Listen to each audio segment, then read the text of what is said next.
numéro 1 au Burkina. Implanté dans 10 grandes villes du Burkina, des millions d'auditeurs écoutent chaque jour Horizon FM, numéro 1 au Burkina. Le forum des auditeurs. Le forum des auditeurs avec Laetitia Ouedraogo.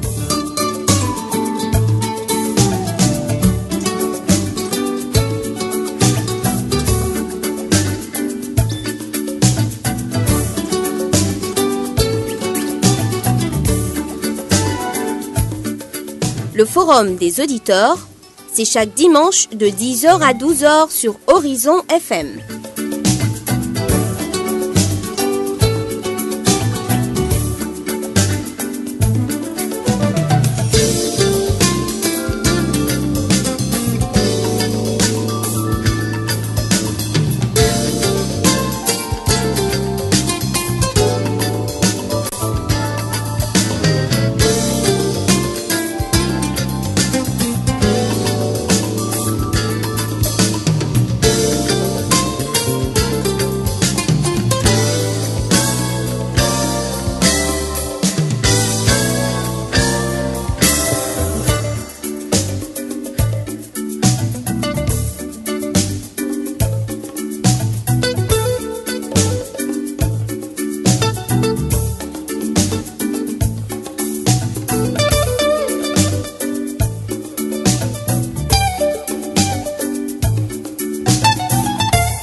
Bonjour chers auditeurs, je suis heureuse de vous retrouver comme chaque dimanche de 10h à midi pour votre émission Le Forum des auditeurs en direct des studios de la 104.4 Horizon FM. Au micro, Laetitia Ouedraogo.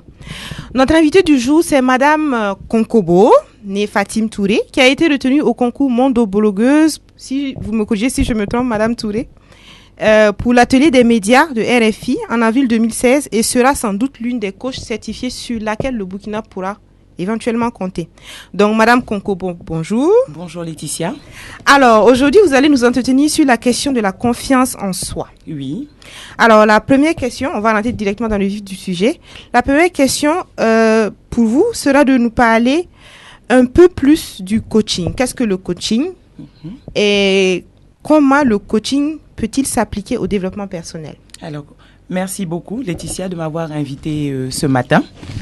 Alors, parlons de coaching. Avant tout, je vais davantage me présenter. Je suis donc Konkobo épouse Konkobo Touré Fatim, burkinabé, vivant pour le moment en expatriation, mais présente à Ouaga aussi souvent que possible.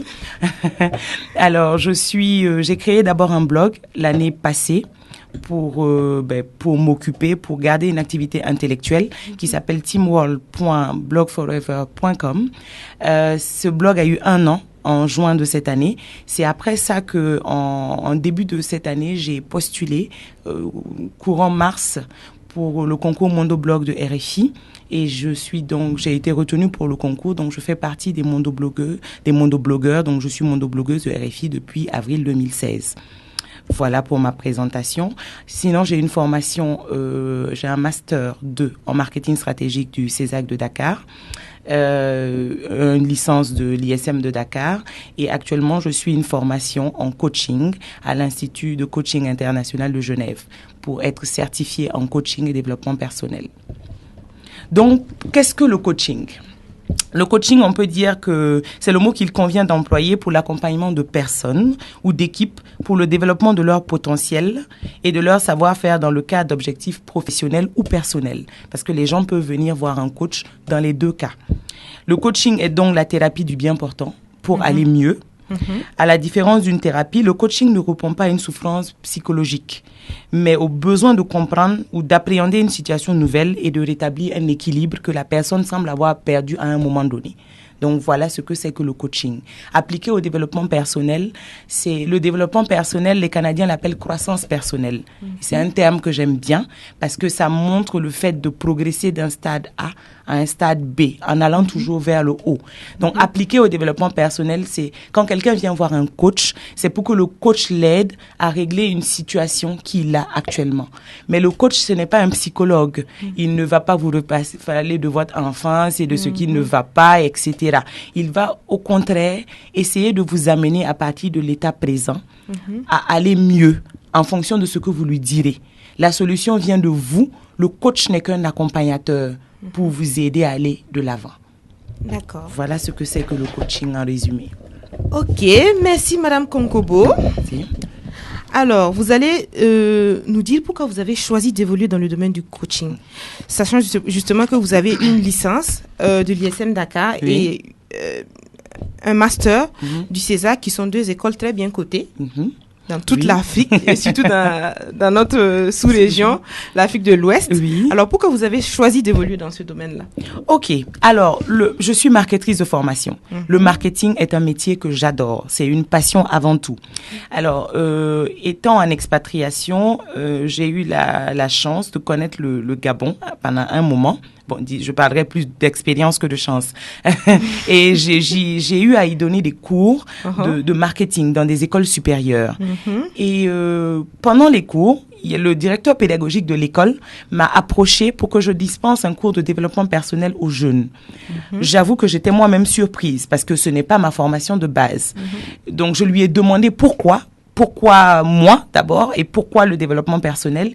Il m'a dit qu'il avait besoin que ces étudiants jeunes voient une femme jeune leur dispenser un cours qui leur apporte quelque chose en plus, qui les booste un peu. Donc j'ai élaboré ce cours.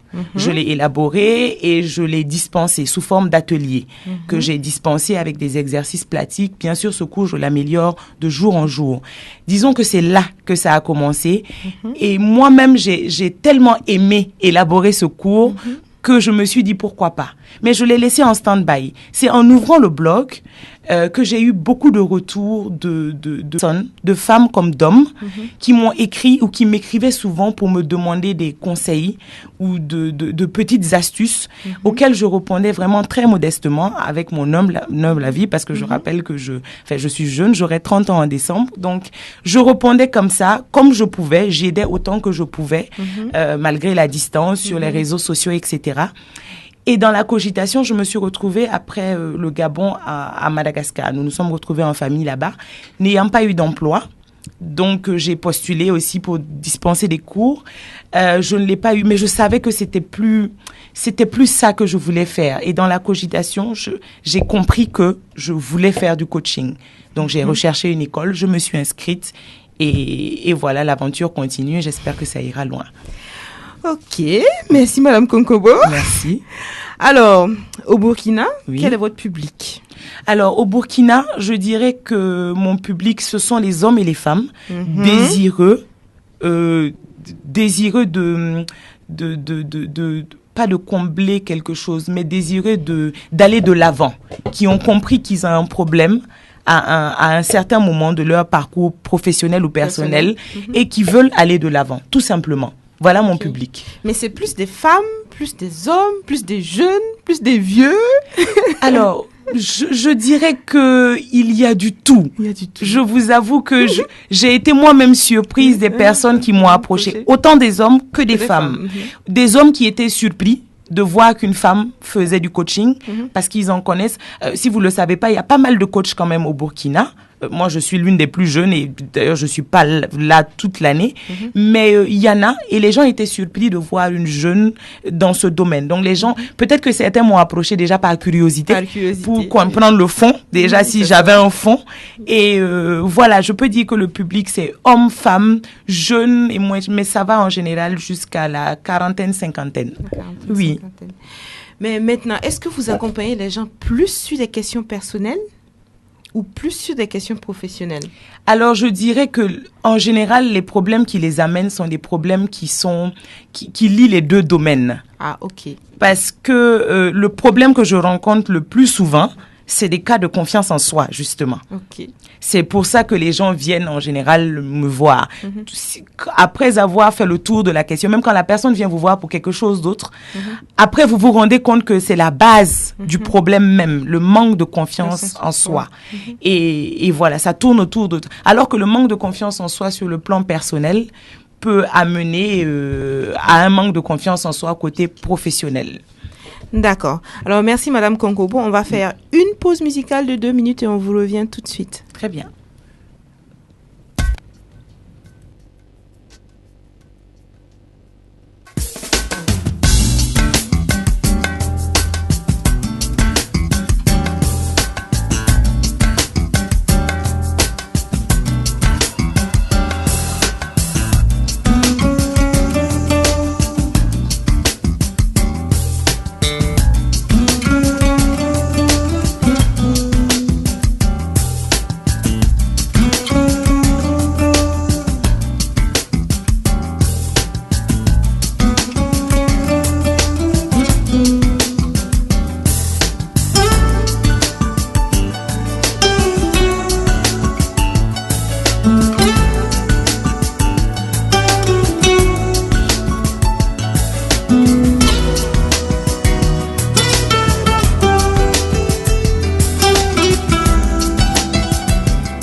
Alors, ce matin, nous sommes avec Madame Konkobo, Netouré Fatim, qui va nous parler de la confiance en soi. Mais avant d'arriver à ce sujet-là, elle va nous parler un peu de ce que c'est que la chance. Et comment est-ce que la chance peut être liée à la confiance en soi. Alors, Madame Konkobo, parlez-nous de la chance. Qu'est-ce que c'est que la chance? Ok, merci Laetitia. Alors, je dirais la chance. Les gens, quand ils pensent à chance, ils pensent à hasard. À telle personne est chanceuse. Moi, je dirais que la chance n'est en rien du hasard. Pourquoi? Je m'explique. La chance, pour moi, égale à préparation plus opportunité. Vous verrez que les personnes qui sont chanceuses sont de plus en plus chanceuses. Non, ce ne sont pas des personnes chanceuses. C'est des personnes qui se préparent à accueillir une opportunité. C'est-à-dire qu'en général, c'est des personnes positives qui s'attendent au meilleur dans leur vie, qui voient en toute chose aussi le côté positif avant le côté négatif. C'est la différence des personnes complètement négatives qui, dans une situation, ne voient que la partie négative des choses. Eux, ils sont préparés, ils sont positifs, optimistes de nature et comme ils sont préparés à recevoir le meilleur, quand le meilleur vient, on se dit « Ah, telle personne a de la chance ». Alors, je dirais que non, la chance, ce n'est pas un hasard. Tout le monde peut être chanceux s'il est préparé à recevoir une opportunité. On peut avoir une opportunité, mais si on n'est pas prêt à la recevoir, on flanche. Je vous donne un simple exemple. Quelqu'un qui est à la recherche d'un emploi, cas toujours des Burkinabés. Il est à la recherche d'un emploi au Burkina. On lui propose un emploi au Sénégal ou au Mali ou au Niger. Et il va faire l'entretien. Mais il sait qu'il est bon. Il sait qu'il est compétent dans son domaine. Mais il a peur de l'éloignement. Il a peur de partir. Il a peur de se montrer. Il a un manque de confiance en lui. Il a eu une opportunité, mais il n'est pas préparé à la saisir. On dira qu'il a raté sa chance. Partant de là, je dis donc que la chance égale la préparation plus opportunité. Il faut vous préparer à recevoir les opportunités de la vie. Donc, il faut rester optimiste, rester positif face aux situations. D'accord. Donc, la chance et la confiance en soi. Donc, il faut être chanceux ou être préparé à recevoir les opportunités pour ensuite se prémunir d'une grande confiance ou c'est plutôt la confiance qui qui entraîne cette chance-là? Je dirais que la confiance en soi vient d'abord. Okay. Avant même de parler de confiance en soi, il faut parler de connaissance de soi. Il faut se connaître d'abord, bien, très bien. Beaucoup de gens pensent se connaître, mais ils ne se connaissent pas vraiment. Il faut faire une introspection de sa personne. Se connaître d'abord, connaître ses atouts, connaître ses faiblesses, pour ensuite acquérir une certaine forme de confiance en soi. Après cette étape, nous pouvons parler de saisir les opportunités parce que nous sommes préparés à les recevoir. Je vous donne un exemple très simple que les auditeurs peuvent faire. Prenez une feuille, notez vos 3 qualités et 3 défauts. Notez-les. Le fait déjà de les noter et de les matérialiser sur un support vous permet de les concrétiser face à vous. Parce que les optimistes diront, j'ai des défauts, j'ai des qualités, mais c'est vrai que j'ai aussi des défauts. Les pessimistes diront, les défauts là, il y en a beaucoup, hein. Et ils diront, mes qualités, je ne peux pas parler moi-même de mes qualités. Pourtant, il faut savoir se reconnaître ses qualités et affronter ses défauts. Ok. Alors, la question qui va suivre va nous parler un peu des Burkinabés sur le plan international. Alors, en général, les Burkinabés, on les dit honnêtes, on les dit travailleurs, mais le problème des Burkinabés à l'extérieur, c'est qu'ils ne se valorisent pas. Le problème des Burkinabés à l'extérieur, c'est qu'ils ont un excès de modestie. Oui. Alors, qu'est-ce que vous en pensez en tant que coach? Ok. Alors, ce problème-là à l'international, il revient souvent. C'est bien dommage parce que les compétences, nous les avons. Nous les avons peut-être même autant ou sinon plus que beaucoup d'autres. Mais nous ne savons pas nous vendre. Nous ne savons pas nous donner de la valeur ajoutée en plus de nos diplômes. Les diplômes, tout le monde les a. Tout le monde peut faire des études et avoir certains diplômes. Ça peut prendre plusieurs années. Nous, en général, on le fait en très peu de temps. Mais certains qui l'ont fait beaucoup plus longtemps viennent nous surpasser parce qu'ils sont confiants, parce qu'ils se donnent de la valeur. Je dirais que c'est peut-être cette modestie-là, c'est peut-être quelque chose de culturel d'abord. On ne veut pas que tout le monde sache. Même quand on a des biens, on veut pas que tout le monde sache. On fait attention. C'est bien dommage. Vous irez à l'international. Heureusement, je parle parce que maintenant, ça commence à changer. Dieu merci. Avant, vous trouverez les Burkinabés à des postes de comptables. Il est chef comptable, il est directeur comptable, les plus grands sommets, ou il est assistant, mais il est dans quelque chose où il ne veut même pas qu'on le voie. Il est dans son bureau, il est enfermé, il gère les chiffres, il va calculer les chiffres bien. Chaque fois qu'il y a une présentation, c'est le directeur marketing, le directeur commercial ou le directeur général de la société qui est d'une autre nationalité ou autre qui va se présenter. Mais lui, du coup, on ne le voit jamais. Pourtant, c'est lui qui fait le gros du travail. Où il gère souvent les ressources humaines, il gère bien la pression. Mais il ne se fait pas valoir. Mais je dirais qu'actuellement, avec la diaspora burkinabé qui est sortie, qui revient, qui va en expatriation en ayant fait des études ailleurs, ou qui même part d'ici vers l'extérieur pour avoir des postes à l'international dans la sous-région déjà, ça commence un peu à changer. Nous avons beaucoup de Burkinabés directeurs marketing, directeurs commerciaux, qui savent se vendre, qui font très bien leur métier, qui malgré tout ont ce côté un peu réservé, mais qui essayent de faire de leur mieux pour soigner leur image déjà. Savoir s'habiller, tout ça, ça fait partie voilà. Le style. Le style. D'accord. Le style. Ah oui, le style est une question délicate. C'est délicat. Voilà.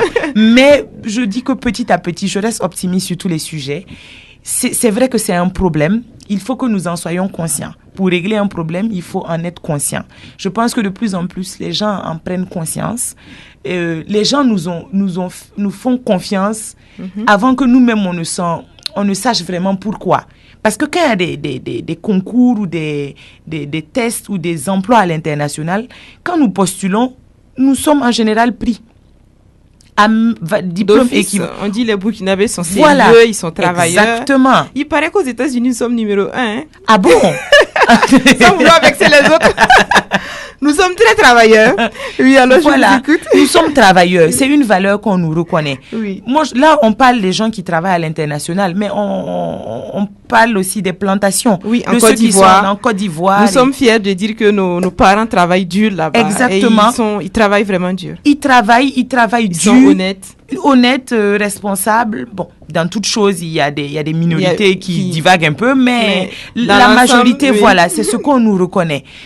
Mais c'est eux qui font le gros du travail. À la fin, c'est le patron qui est le responsable du champ. Il ne se valorise Il pas. ne se valorise pas. Il ne se donne pas assez de valeur. Il ne se donne pas autant de valeur qu'il mérite. C'est ce que je dirais. Mais de plus en plus, moi, je suis contente, quand je reviens à Ouagadougou, de voir de jeunes commerçants qui s'aiment. Je sais pas comment dire ça. qui s'aiment, qui se donnent de la valeur. Qui se donnent de Parce la que valeur. j'ai bien grandi ici. J'ai eu l'habitude de voir les vieux commerçants, les pères et tout, qui avaient beaucoup de richesses. Qui n'en jouissaient pas du tout, qui mangeaient mal, qui dormaient mal, qui s'habillaient mal. Oui, c'est dommage parce que à la fin, pourquoi on fait tout ce travail-là? C'est même pas de la modestie, c'est la peur du lendemain. Ils se disent, on a travaillé pour avoir ça, il ne faut plus que ça m'échappe. C'est une construction culturelle. Mais actuellement, je suis contente de voir de jeunes de mon âge ou moins âgés ou plus âgés qui aiment vivre, qui aiment le bon, qui mangent bien. Mais qui travaillent dur aussi. Qui travaillent très très dur. Si. Mais je veux dire que maintenant, ils jouissent de leur travail. C'est vrai. Ils n'attendent pas de devenir vieux ou Non, ils en profitent maintenant, tout en investissant, tout en continuant à travailler. Voilà. Peut-être parce que aussi, ils sortent. Ils sortent, ils voient le monde, ils vont prendre des marchandises ailleurs, ils reviennent. Tout ça pour dire que l'échange est toujours une richesse. Sortir, voir ailleurs comment ça se passe, ce n'est jamais mauvais. Même ceux qui restent au Burkina peuvent toujours apprendre de quelqu'un d'une autre région. Moi, je dis la mobilité, elle n'est pas seulement internationale ou transfrontalière, elle est aussi nationale. Quelqu'un de Ouagadougou peut très bien apprendre de quelqu'un de Banfora, peut très bien apprendre de quelqu'un de Bobo, de Dédougou, de Orodara, de Dori.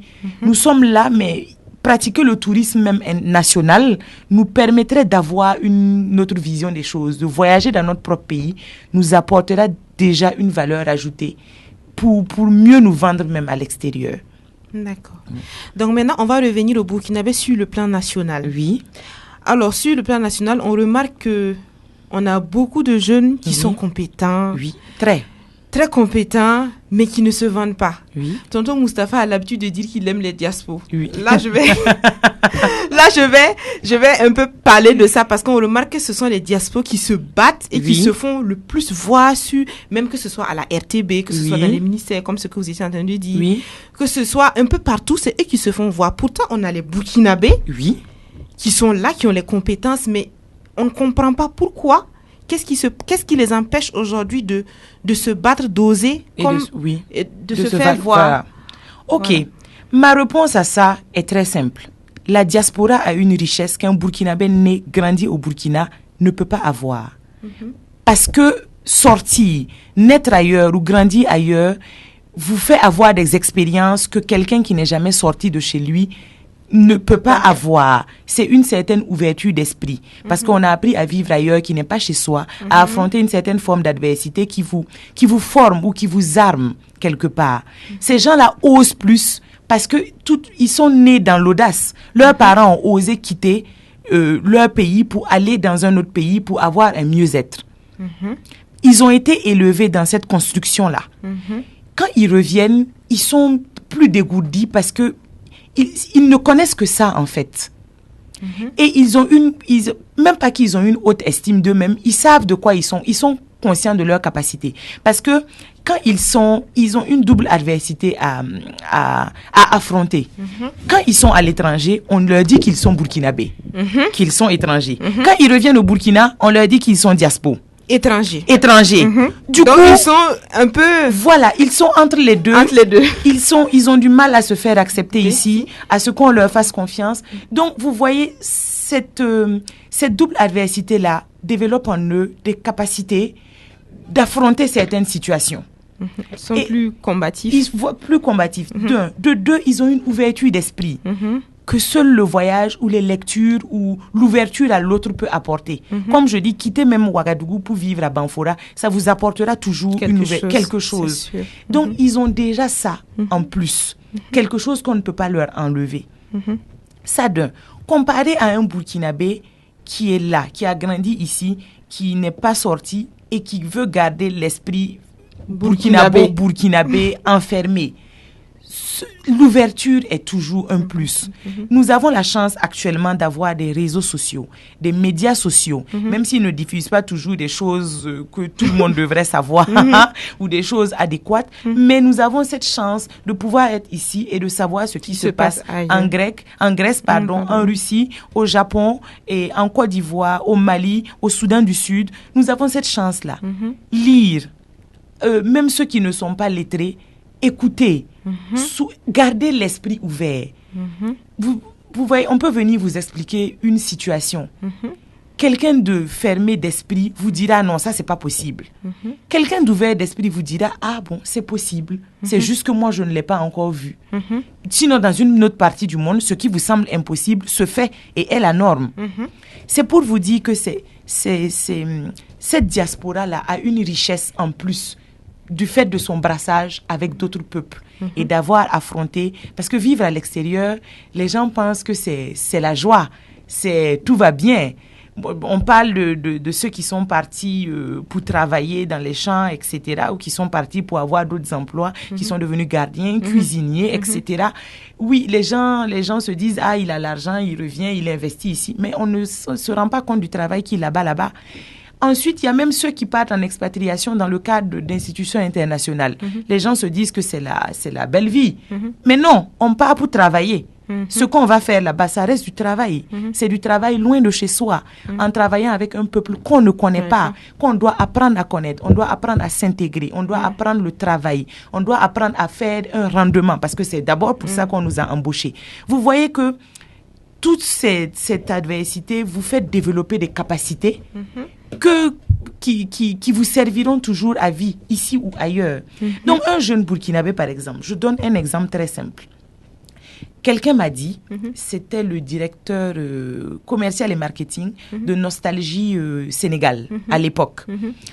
Il m'a dit, quand vous venez pour négocier un contrat de 50 millions, il faut que vous ressembliez à 50 millions. Pour que moi je puisse vous donner 50 millions, il faut que je sois sûr que vous n'avez pas faim, que vous ne mourrez pas de faim, et que ça va chez vous. Que les 50 millions là ne veulent pas vous aider à vous nourrir, à vous vêtir et à aller bien. 50 millions, les gens diront, ah, c'est beaucoup.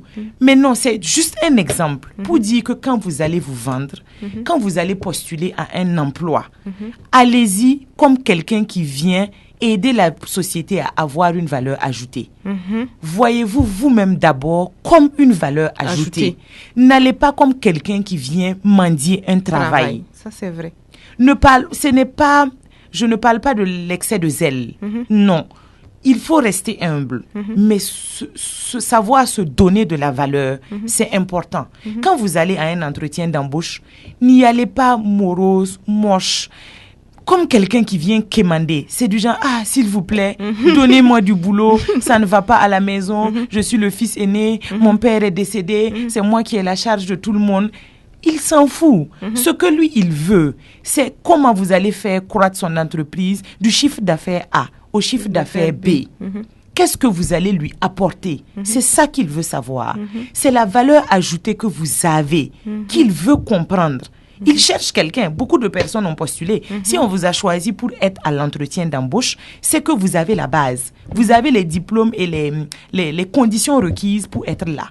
Allez-y maintenant en expliquant, voilà, votre chiffre d'affaires est de 1 million.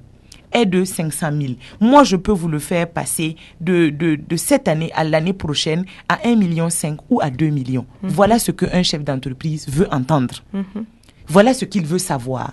Allez-y comme quelqu'un qui a une valeur ajoutée. N'y allez pas en vous lamentant. Et même la posture, le stress est normal. Avant tout entretien, de se lancer dans toute chose. Mais n'y allez pas en montrant que vous avez peur, en transpirant à grosses gouttes, en sentant mauvais. Il y a des gens qui vont à un entretien de manière délabrée, juste pour qu'on ait pitié d'eux et qu'on leur donne le poste. Je vous assure que ça donne complètement l'effet inverse. On ne va pas vous prendre parce qu'on a pitié de vous. Le chef, là, il a déjà ses problèmes.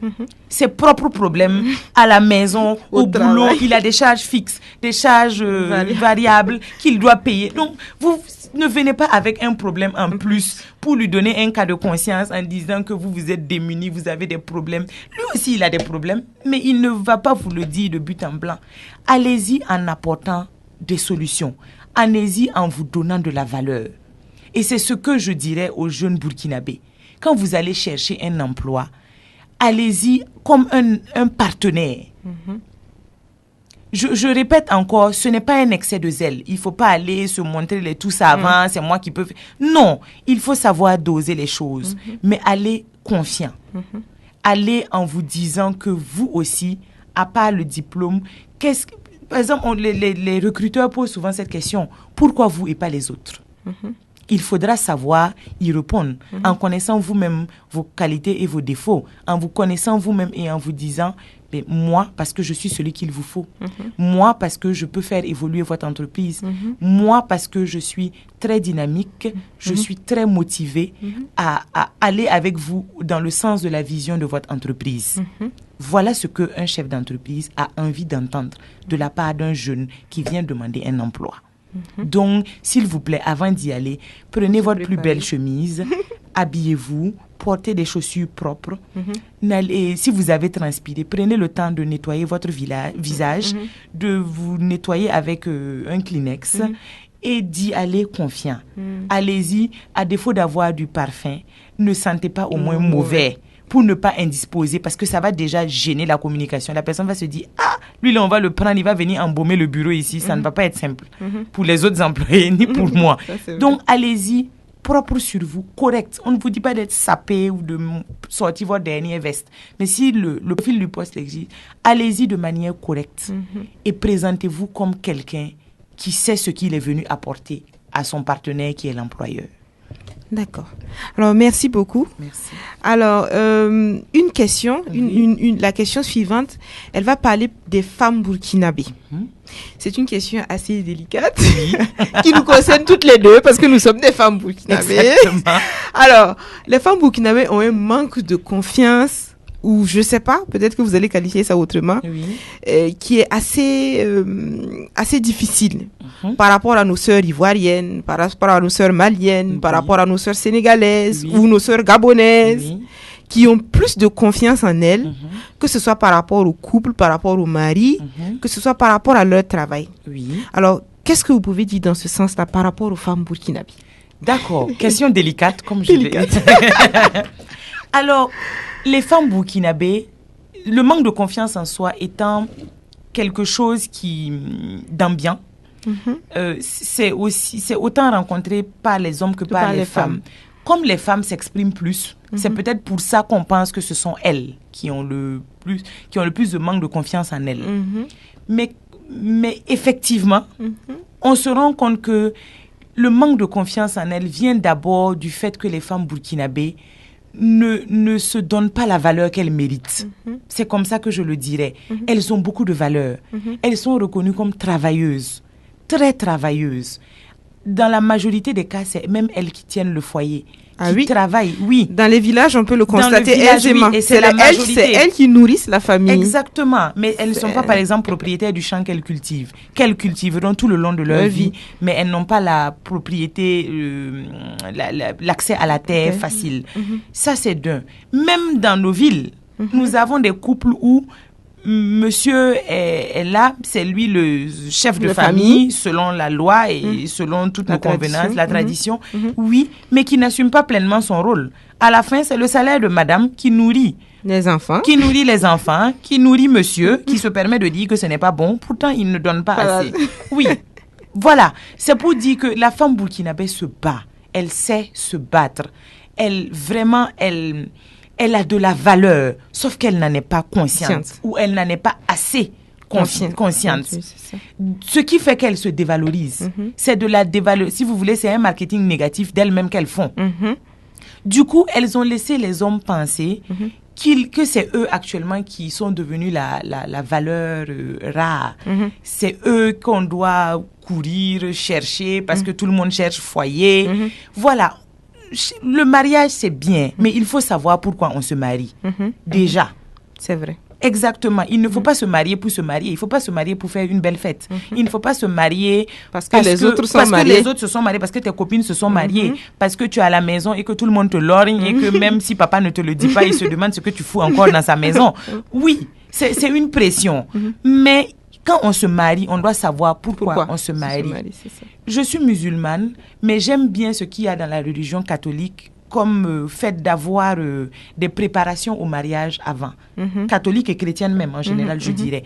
La préparation au mariage. En islam, ça existe aussi. Sauf qu'il faut aller vers les centres accrédités pour ça ou demander à un érudit ou quelqu'un de la mosquée, le CERFI ou l'AMB, une formation. Et ils les font et très bien.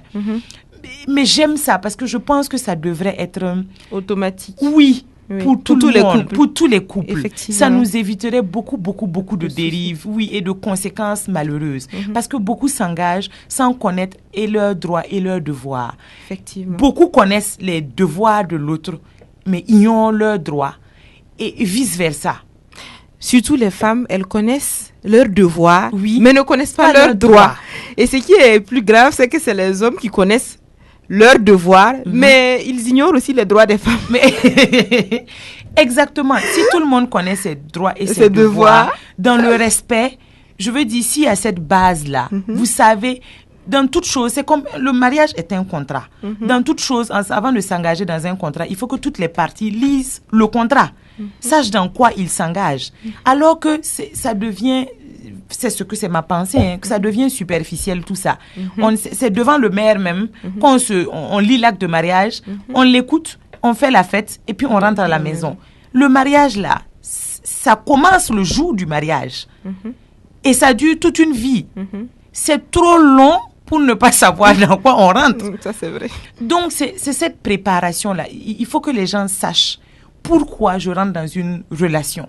Que vous soyez marié, en couple ou concubin, il faut que vous ayez un minimum de base d'entente sur certaines choses. Et je dis toujours aux femmes, à mes sœurs, il faut savoir discuter de certaines choses dès le départ. Il faut savoir fixer des bases claires. Que ce soit l'homme ou la femme d'ailleurs, ce que tu ne vas pas supporter au début, ne commence pas à le supporter maintenant. Parce que maintenant, on va te dire que tu es claire, tu es cash, tu es franche. Demain, on va te dire que tu as changé. Parce que tu as accepté beaucoup de choses pour pouvoir être en couple qui ne te conviennent pas. Toi-même, honnêtement, tu sais que ça là, tu ne pourras pas gérer toute ta vie. Mais tu acceptes parce que tu te dis, je cherche mari, je cherche... D'accord, mais après, vous êtes amenés à vivre ensemble. Vous avez juré de vous unir pour le restant de votre vie. C'est toi-même, tu sais que c'est dur de supporter ça jusqu'à la fin de ta vie qu'on espère longue. Donc, à un moment donné, il faut savoir fixer les bases dès le départ pour que chacun s'engage en connaissance de cause. L'homme évolue, l'homme change. On ne peut pas avoir quelqu'un de parfait dès le départ. Un couple, ça se construit. Autant l'homme que la femme. Mais quand vous partez sur des bases claires, même quand la personne dévie, elle sait qu'elle a dévié. Parce qu'il y en a dans une relation qui dévie, mais comme vous ne lui avez pas dit que ça, s'il fait ça vous fait mal, il ne sait pas, il continue. Et il fait, on vous dit, il faut te taire, il faut supporter. Ton silence, la va faire qu'il va biffer et qu'il va avoir mal. Mal où? Il ne sait pas que tu as mal. Quel silence? Pour lui, le silence devient une approbation. Je me tais, donc je suis d'accord. Qui ne dit mot consent? C'est comme ça et on s'entre dans un cercle vicieux et beaucoup de femmes ont des problèmes de tension, ont des AVC. C'est l'accumulation de problèmes internes qui ressort comme ça. Le corps n'est pas une machine. Tout ce qui rentre va ressortir d'une manière ou d'une autre, physiquement, émotionnellement.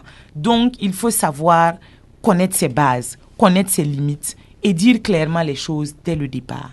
Les femmes burkinabées ont tellement de valeur que... c'est à l'extérieur que certains hommes, excusez que les hommes burkinabés m'excusent, mais les autres même connaissent notre valeur en général. Mieux que nos maris. Et trouvent que nous nous dévalorisons trop. C'est vrai. Je vous parle, je suis bien mariée à un Burkinabé, hein, je le précise. Un Burkinabé, je suis Madame Konkobo. Mais c'est ce que je trouve dommage, c'est cette question de valeur-là, qu'elle n'arrive pas à se donner, à démontrer. Je ne vous dis pas d'aller commander vos maris à la maison, ce n'est absolument pas le but. Ce n'est pas de porter la culotte et de dicter sa loi, non. Un mariage est un partenariat. Vous vous engagez parce que vous vous êtes vus, vous vous êtes aimés, vous avez envie de partager un destin commun. C'est un partenariat, gagnant-gagnant. À un moment donné où l'autre gagne 80% et l'autre 20%, il y a un problème. Il faut vous poser les bonnes questions. Il y a des gens, avant même de se marier ou de s'engager dans une relation, ils ont un doute. Je dirais, mesdames, suivez vos intuitions. Suivez vous avez un instinct à un moment donné qui vous fait douter de quelque chose. Écoutez ça. Je dis toujours aussi une chose. Quand vous priez Dieu, ou ce en quoi vous croyez, que ce soit Dieu ou autre chose, pour avoir quelque chose, vous lui demandez sincèrement, foncièrement, aidez-moi à éclaircir telle situation dans laquelle je suis perdue. S'il vous plaît, quand Dieu ou ce que vous avez prié vous envoie des signes, s'il vous plaît, écoutez les signes. Voyez les signes, acceptez les signes. Parce que il y en a qui prient, Dieu, aide-moi à voir ce qu'il y a de mieux pour moi. C'est la prière qu'on devrait faire parce que vous ne savez pas ce qu'il y a vraiment de mieux pour vous. Dieu, aide-moi à avoir ce qu'il y a de mieux pour moi. Mais pendant ce temps, ce que vous espérez, c'est que Dieu concrétise la situation dans laquelle vous êtes. Mais peut-être qu'elle n'est pas bonne pour vous. Pas bonne, c'est ça. Donc, quand vous priez, demandez ce qu'il y a de bon pour vous. Quand les signes vous viennent, s'il vous plaît, acceptez-les et agissez en fonction de ça. Sinon, ne venez pas dire après que Dieu ne vous a pas sauvé ou que votre fétiche ne vous a pas sauvé. Je prends un exemple très simple d'un monsieur qui se noie. Il est dans une pirogue, sa pirogue a coulé. Il crie, il pleure, il invoque Dieu, il lève sa main au ciel. Il y a un autre bateau motorisé qui passe à côté de lui, qui lui dit, « Monsieur, venez, je vais vous aider. » Il dit, « Non, moi j'ai prié Dieu, Dieu va me sauver. » Le monsieur en moto motorisé passe. Vient ensuite un bateau un peu plus grand qui vient. Venez monsieur, je vous sauve. On lui tend la corde, il dit non. Moi, j'ai prié Dieu, j'ai la foi, Dieu va me sauver. Le monsieur, dans son bateau, passe. Vient un paquebot qui lui lance une bouée, puis une échelle, pour qu'il tombe dans l'eau et qu'il arrive à saisir l'échelle et monter. Il dit non, lui, il ne monte pas, Dieu va le sauver. Puis vient un hélicoptère qui vient pour le soulever, pour enfin le sauver. Il dit non, lui, il ne monte pas dans l'hélicoptère, Dieu va le sauver. Ah, il est mort. C'était la suite logique. Oui, il est mort. Il arrive, Dieu lui demande, toi tu fais quoi ici? Il dit non, moi je t'ai imploré, je t'ai demandé de me sauver, mais je ne t'ai pas vu. Il dit mais toutes ces personnes que tu as vues passer, tu penses que qui les a envoyées? Toi au milieu de la mer là, qui allait te retrouver si c'est pas moi qui ai guidé des gens vers toi? Donc sachez reconnaître les signes s'il vous plaît mesdames. Quand les signes vous viennent, sachez vous donner de la valeur. Vous en avez énormément. Vous avez du potentiel. Vous n'êtes pas mieux ou moins qu'une femme d'une autre nationalité. Jamais. Pas du tout. On nous reconnaît certaines valeurs notamment d'intégrité, de respect, de responsabilité. De soumission même. Oui, de soumission. Au mari. Voilà. En général, les femmes burkinabées sont reconnues pour être de bonnes femmes. Hein. Oui, mais dans le sens négatif, parce qu'on se dit, oui, on peut tout lui faire, oui, elle ne va pas partir. Elles acceptent trop de choses par rapport aux autres. Exactement. Mais toute la soumission là n'est pas mauvaise. Il y a des femmes soumises qui sont très respectueuses, mais le conjoint connaît ses limites. Effectivement. Il sait que le jour où elle dit non, c'est non.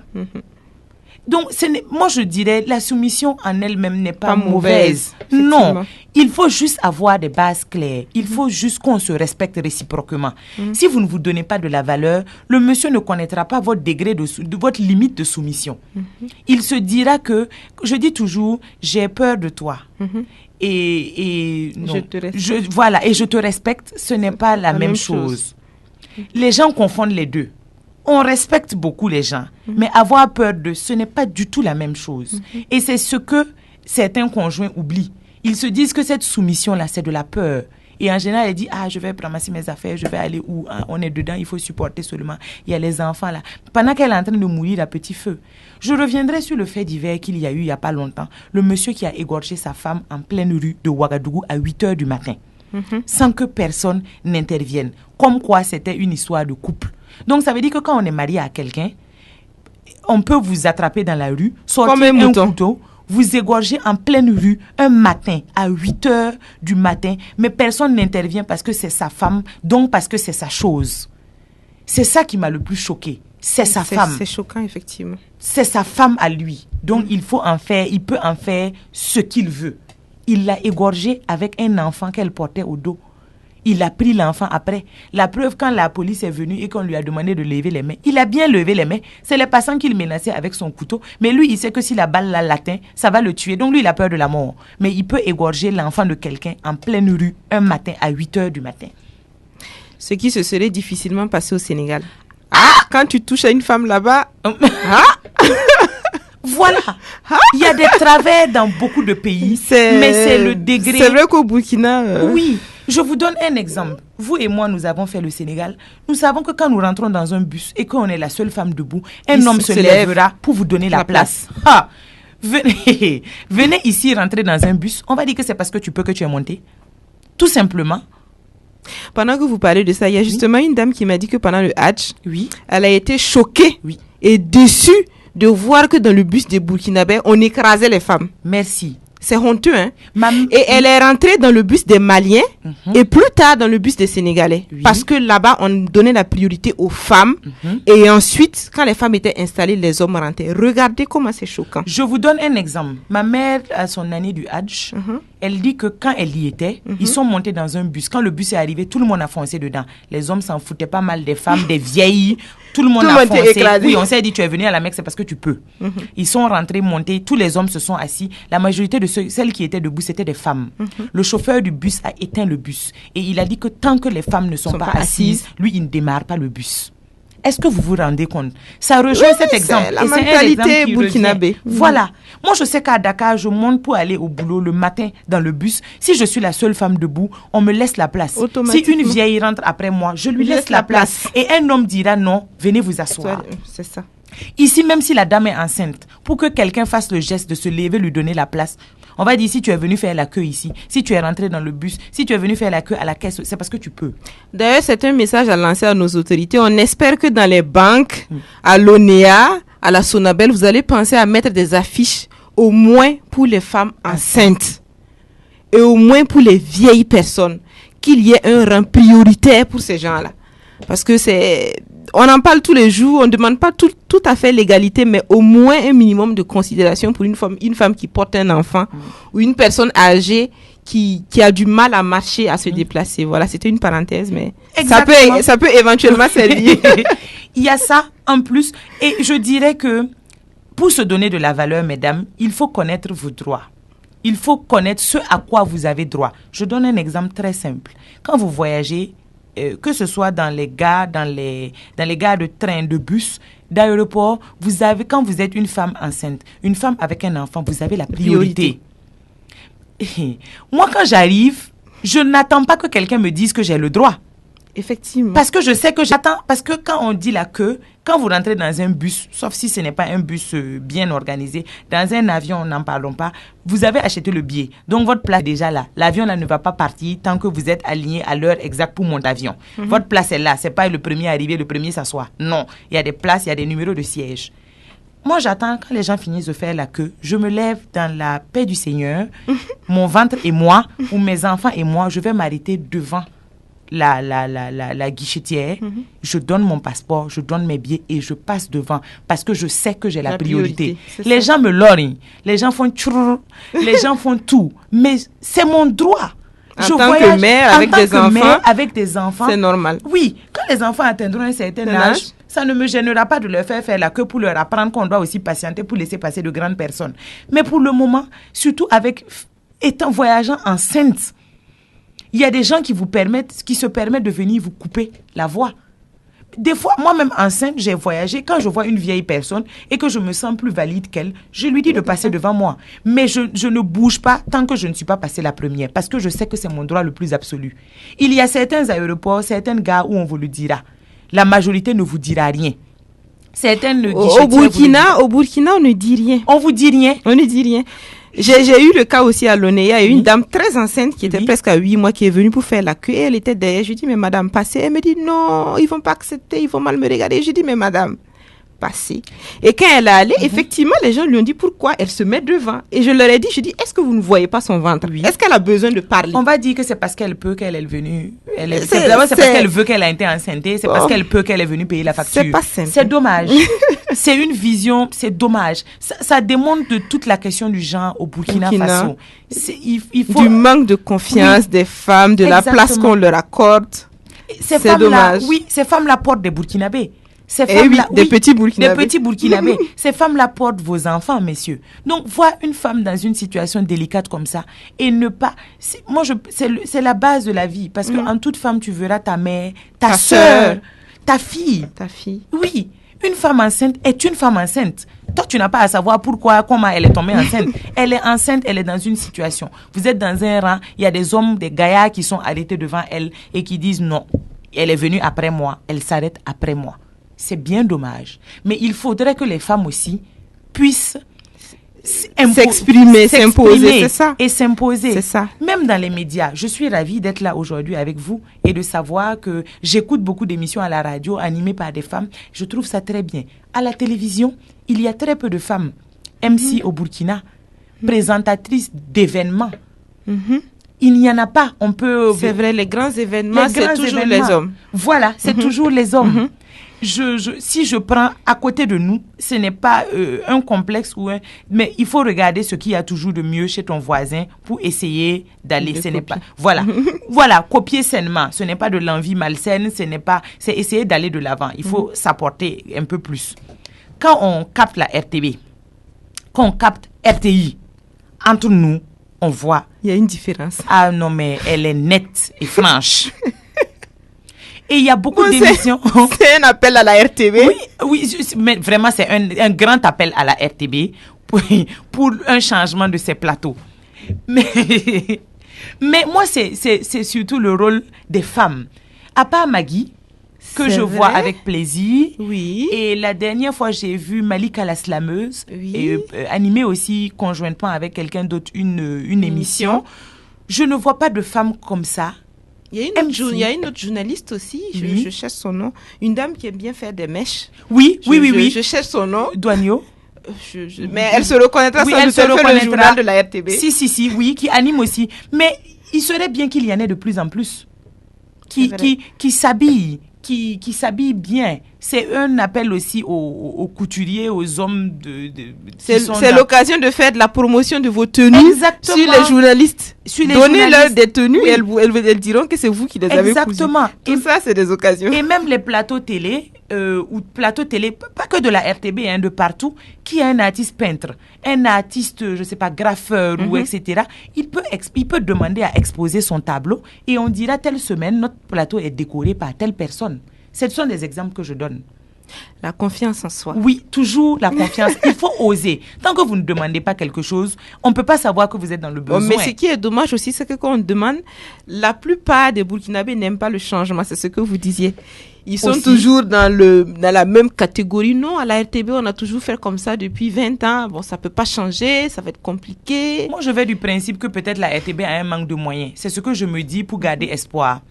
Que si ils ont les moyens, ça ira mieux. Ça ira mieux. C'est ce que je me dis. Je me dis qu'il y a peut-être des problèmes conjoncturels dus aussi à la situation qu'on connaît, au bouleversement qu'il y a eu. C'est ce que je me dis. Exactement. Et je me dis que au fil du temps, va s'améliorer. Peut-être que ça va s'améliorer. Nous sommes dans un renouveau et nous espérons que tout ira vers l'avant, que plus rien ne sera comme avant. Mais vraiment, vraiment. Et nous espérons que ça va aller. C'est donc un appel à vous savez, le genre, c'est une question de visibilité. Tant qu'on est la majorité, mais on est une majorité silencieuse. C'est dommage. Tant qu'on ne se fera pas voir ou entendre, on ne saura pas qu'on a nos problèmes. Revendiquer je ne sais pas si la loi existe que la femme a la priorité devant les caisses et consorts. Je ne sais pas, mais je ne l'ai jamais vu ni d'affiche dans aucune banque, ni à l'ONEA, ni... bon, il faut peut-être sensibiliser les vigiles, mettre des affiches. Mais aucun homme n'a été enceinte pour savoir que c'est un problème de marcher avec une grossesse. C'est les femmes qui doivent en parler. Exactement. Effectivement. Ce sont les femmes qui doivent en parler. D'abord, les hommes se joindront à nous. C'est une question générale parce que ce sont leurs femmes qui font la queue. Ce sont leurs sœurs qui font les queues, etc. Mais il faut que les femmes aussi se fassent entendre. C'est vrai. Mais pour se faire entendre, il faut pouvoir avoir cette confiance en soi, là, d'être sûr de ce qu'on dit. Nous avons des femmes très compétentes dans les institutions internationales, nationales aussi, qui ailleurs font de l'excellentissime travail. Mais elles ne parleront jamais d'elles-mêmes. Personne ne sait ce qu'elles font là-bas. Pourtant, elles sont cotées, elles sont reconnues là-bas comme étant des expertes dans leur domaine. Mais qui manquent tout simplement de visibilité, de leadership. Elles vont faire préparer tout le dossier, donner à leur directeur qui est un homme, ou donner à leur qui va venir le présenter. Mais le fond du dossier, c'est elle qui l'a traité, c'est elle qui le connaît, mais elle ne sera jamais visible. D'accord. Il faut donc vous faire entendre, mesdames. D'accord. Donc c'est avec ce mot-là qu'on va partir en pause musicale de 2 minutes.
Alors, nous sommes avec Madame Konkobo Netouré Fatim, qui est coach en marketing et en développement personnel. Alors, la question qui va suivre, bon, on a un débat très intéressant. Oui. Peut-être que les hommes pourraient intervenir après pour nous apporter leurs recommandations et tout ça. Bon, mais ça c'est une parenthèse. La question qui suit, c'est comment une personne peut détecter chez elle-même le manque de confiance en elle-même. En elle-même. Ok. Alors, comment vous pouvez repérer que vous êtes victime d'un manque de confiance en vous? D'abord, premier exemple, si vous exagérez ce que pensent les autres de vous, vous souffrez d'un complexe d'infériorité ou de timidité. C'est-à-dire que si vous savez que vous avez une capacité, vous savez que vous êtes bon dans tel domaine, quelqu'un vient vous dire « Ah, ça là, tu n'as pas bien fait ou tu n'es pas bon », vous le prenez pour argent comptant et vous l'acceptez tel quel. Vous abandonnez le projet. Ou vous avez un projet, je vais par exemple prendre une table, mettre des fruits et des légumes que je vais vendre au bord de la voie. Quelqu'un vient vous dire « Ah, toi, tu n'as pas vu Salamata la dernière fois, elle a exposé sur cette voie-là. Qui va passer acheter ici ?» Tu vas tomber et la personne arrête tout, abandonne. Ça, c'est un manque de confiance en soi. Ça se reconnaît quand vous exagérez, vous acceptez trop ce que les gens disent de vous. Ce n'est pas... Il y a ça et il y a la modestie, mais c'est le fait d'encaisser tout, de s'imprégner de ça et d'y croire à la fin que vous n'êtes vraiment pas capable de faire telle ou telle chose. Ou de la timidité. Vous n'osez pas vous exprimer, etc. Alors, la deuxième chose, c'est si vous essayez d'être gentil avec tout le monde. On ne peut pas plaire à tout le monde. Même Dieu, il y a des gens qui ne l'aiment pas ou qui ne croient pas en lui. Donc, vous ne pouvez pas amener tout le monde à vous aimer. L'essentiel, d'abord, est que vous vous aimiez vous-même. Que vos proches vous aiment. Ceux, en tout cas, qui méritent de vous aimer. Parce que c'est comme ça qu'il faut voir les choses. Il faut que les gens vous méritent aussi. Voilà. Donc, on ne peut pas plaire à tout le monde. Si vous essayez de plaire à tout le monde, ça ne peut pas passer. Vous ne pouvez pas dire non à quelqu'un. Quelqu'un vous demande quelque chose. OK. Les gens en jouent après. Deuxième cas. Troisième cas maintenant, si vous avez tendance à remettre des décisions importantes à plus tard. Non, je ne vais pas faire ça aujourd'hui, demain. Demain arrive, non, après-demain. C'est comme l'histoire des femmes et de la prise de poids. Nous sommes toujours censés commencer nos régimes le janvier de l'année qui suit. Décembre cette année-là, ma résolution, c'est que l'année prochaine, je commence mon régime. Il y a quelqu'un, j'ai fait une formation hier où quelqu'un m'a dit, lui, il connaît même des gens des femmes qui disent en septembre qu'elles vont prendre la décision en décembre de perdre du poids à partir de janvier. Et plus les années avancent, plus le poids augmente et moins on maigrit, moins on a la force de commencer. Voilà. Et ensuite, l'autre chose, si vous êtes victime du syndrome de la promotion, c'est-à-dire que vous avez une tendance, par exemple, à refuser les responsabilités que l'on vous propose dans votre boulot, dans une association, etc. Il y a des gens qui ont ce syndrome-là. Dès qu'on veut les nommer à un poste, ils reculent. Non, je ne pourrais pas, c'est trop lourd, je ne pourrais pas, voilà, ça va me demander trop de ci, trop de ça, je ne vais pas assumer, et si j'échoue, et si. Pendant les et si là, il y a des centaines de personnes qui cherchent votre poste. Oui. Et cette hésitation-là, ça montre un doute. Nous tous, quand on nous donne une promotion, même si on l'attend des fois, tu te dis, bon, ok, maintenant ça y est, ça c'est le mental gagnant, maintenant ça y est, je vais y aller, je vais l'affronter, je vais tout faire pour exceller à ce poste. Non, celui qui a le manque de confiance en lui, il ne veut même pas qu'on le nomme. Il est bien à son poste, il a son boulot. Dans la routine, c'est sûr. Discrétion. Voilà, c'est sûr. Il a son salaire à la fin du mois, même si c'est pas beaucoup, il va se plaindre, mais au moins ça tombe. Il ne veut pas être promu chef, responsable, etc. Même dans une association, il est là, on dit, on veut te nommer responsable à la communication, directeur ou président de l'association, et il se dit, non, je ne pourrais pas autant nommer, je n'aurai pas de temps. Bref, on appelle ça le syndrome de la promotion. Et enfin, si vous avez peur de ne pas être à la hauteur, ça rejoint le syndrome de la promotion. Vous avez peur de ne pas être tout le temps à la hauteur de la tâche. C'est-à-dire que les gens même ont plus confiance en vous que vous ne l'avez en vous-même. Ça là, je ne pourrais pas. Ça là, je ne pourrais pas. C'est différent de ceux qui sont conscients de leurs capacités et de leurs limites, qui savent que ça, vraiment, ils ne pourront pas. Mais celui qui a un manque de confiance en lui, il se dit, tout ce qu'on lui propose, il ne pourra pas. Il est même surpris qu'on ait pensé à lui pour faire ça. Voilà donc comment détecter un peu si on a un manque de confiance en soi. D'accord. Alors, la dernière question, Madame Konkombo. Alors, dites-nous, comment être une personne pleine de confiance qui brille de tous ses atouts? Alors, comme je dis toujours, la confiance en soi, ça s'apprend. On ne naît pas tous confiants. On ne naît pas confiant inné, c'est pas inné. C'est votre environnement et tout qui peut vous amener dans un sens ou dans l'autre. Alors, je commencerai déjà dès la base. Dites des choses positives à vos enfants. Avant d'en venir même à vous-même, pour que vous changiez, il faut déjà changer les choses avec vos enfants actuellement. Dites des choses positives à vos enfants. Passez son temps à dire à un enfant qu'il est cancre, qu'il est bête, qu'il est un imbécile, qu'il n'ira nulle part, qu'il va échouer. Ce sont des choses qu'il enregistre dans son subconscient. Et pour lui, mais puisque vous le dites, et que vous êtes celui qui l'élève ou l'éduque, c'est que c'est forcément vrai. Son subconscient l'enregistre et il n'agira qu'en fonction de ça. Alors, dites à un enfant, quand il a fait quelque chose de bien, bravo, félicitations, je suis fière de toi, je t'aime, c'est bon. Ou même s'il a fait quelque chose mal, ça, on ne le fait pas. Ça, ce n'est pas bien. Ça, ce n'est pas bon. On ne dit pas, imbécile, la quitte là. Non. Après, on va dire que l'enfant est impoli. Non. Il entend les mots là quelque part. Soit dehors, soit dedans. Et si vous êtes sûr que vous ne dites pas ça, s'il n'entend pas dehors, c'est que c'est dedans qu'il a entendu. Voilà. Il faut savoir valoriser ses enfants. J'ai eu une amie qui est d'ailleurs coach aussi en PNL, Madina Lalonde, que je vous présente aussi. Très bien. Elle m'a dit quelque chose durant sa formation. C'est que son père lui a toujours dit qu'elle est une personne extraordinaire. Et donc, partant de là, elle a grandi avec ça, en se disant qu'elle ne pourrait donc rien faire d'ordinaire. Vous voyez un peu la construction mentale qu'elle a eue pour pouvoir... C'est ça qui la guide. Elle a grandi dans une affection. On l'a poussée vers le haut. Son père lui a montré qu'il a confiance en elle, qu'elle est quelqu'un de bien, quelqu'un d'extraordinaire qui va faire des choses extraordinaires ou qui va faire des choses ordinaires, des choses extraordinaires.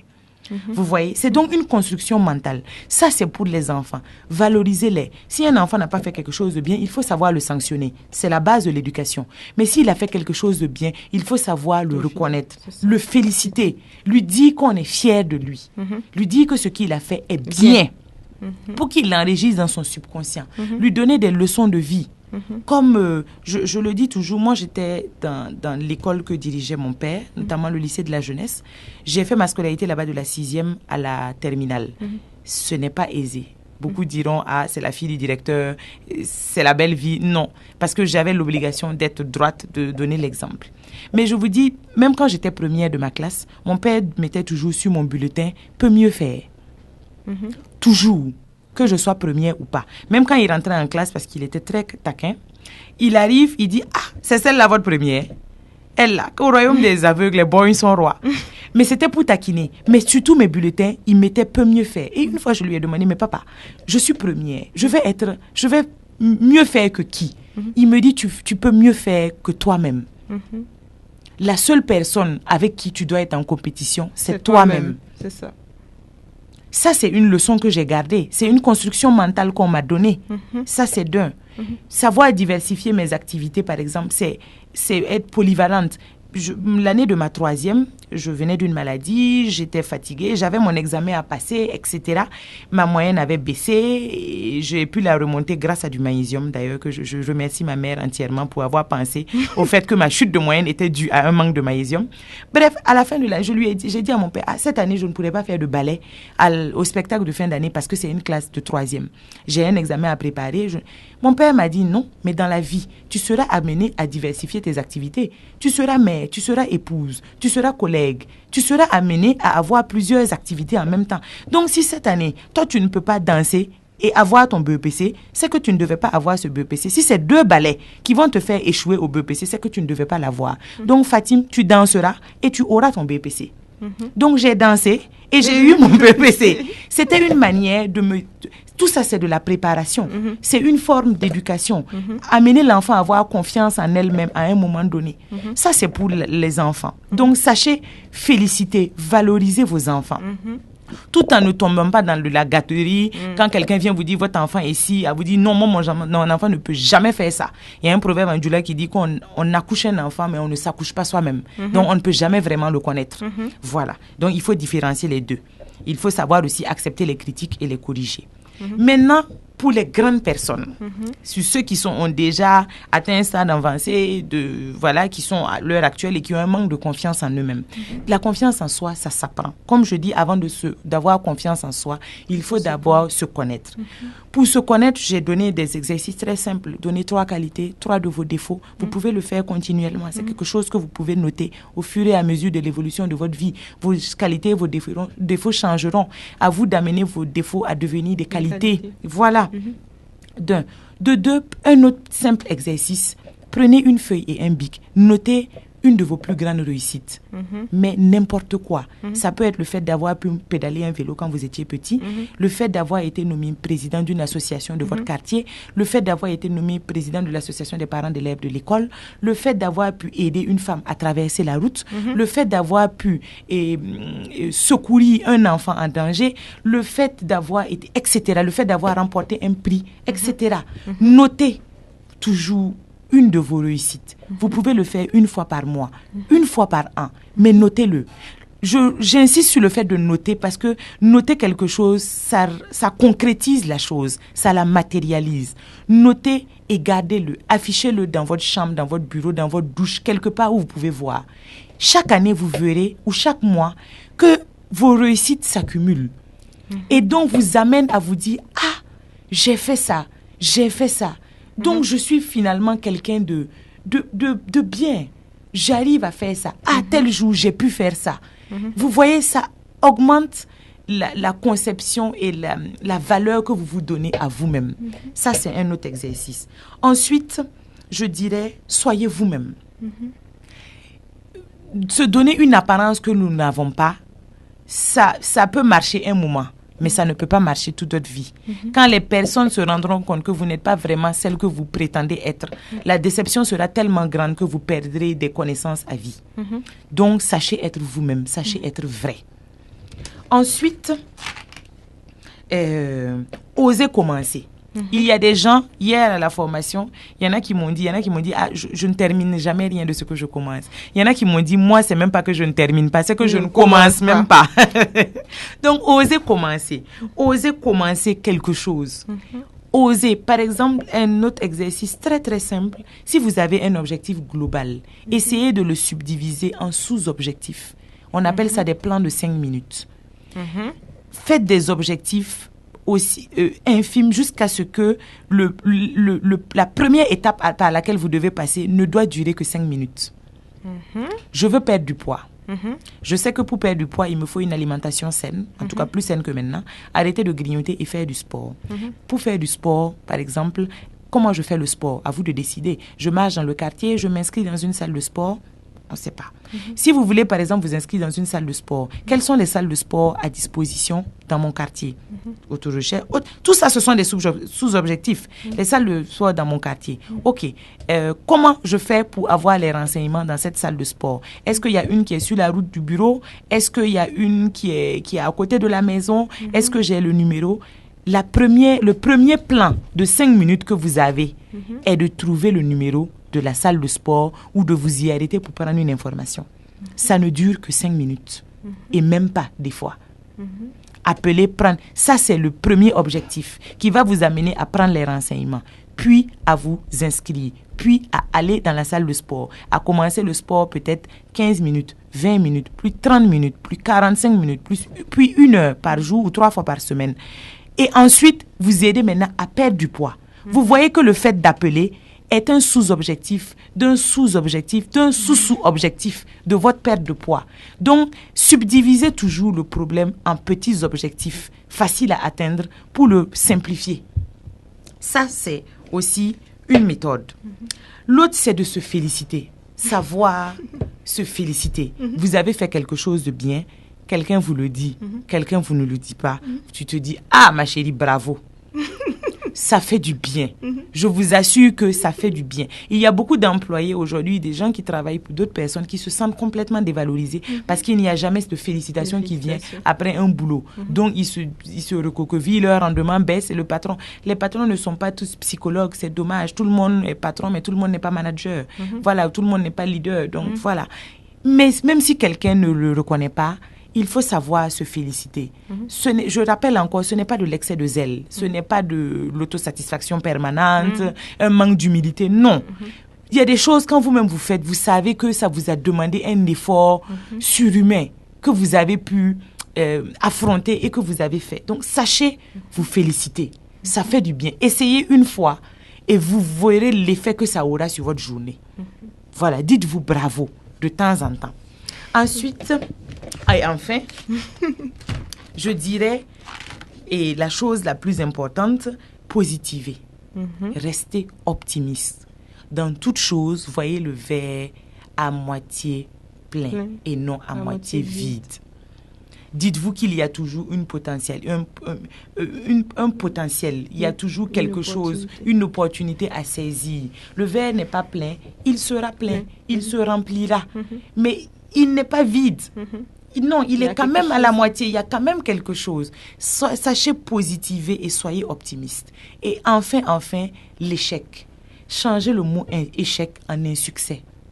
Ne dites pas je n'ai pas échoué, parce que échouer, ça marque c'est un terme définitif. J'ai échoué. C'est un terme que je trouve même brutal. Donc dites-vous, si vous avez eu un échec, dites-vous non, j'ai eu un insuccès. Ou dites-vous, je n'ai pas réussi.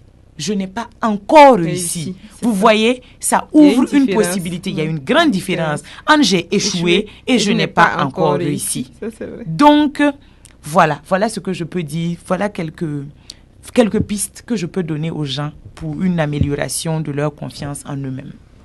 D'accord, alors on est avec Madame Touré et Madame Konkobo née Touré Fatim. Alors, moi j'ai appris plein de choses aujourd'hui, j'espère que vous aussi. Maintenant, la ligne est ouverte, vous pouvez appeler au 25 35 58 50, pardon. 25 35 58 50. La ligne est ouverte. Vous pouvez nous appeler pour poser des questions à Madame Touré, pour nous parler un peu de votre expérience de la confiance en soi. Et bon, éventuellement, nous parler de tout ce qui entoure un peu la chance, un peu, un peu le genre, voilà.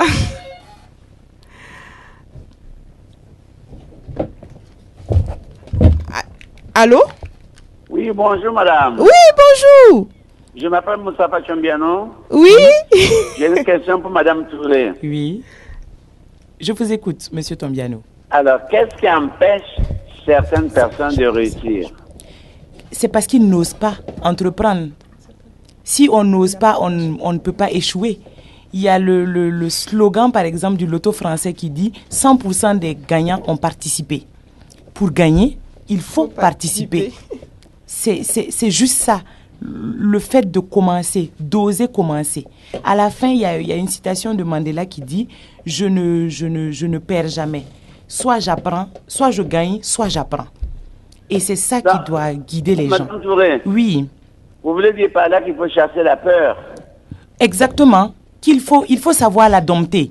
Il y en a qui n'arriveront jamais à la chasser, mais au moins à essayer de la dompter. C'est le stress. Nous sommes tous victimes de stress à un moment donné, mais certains savent mieux le montrer que d'autres. Allô? Ok, il est parti. C'était notre PDG.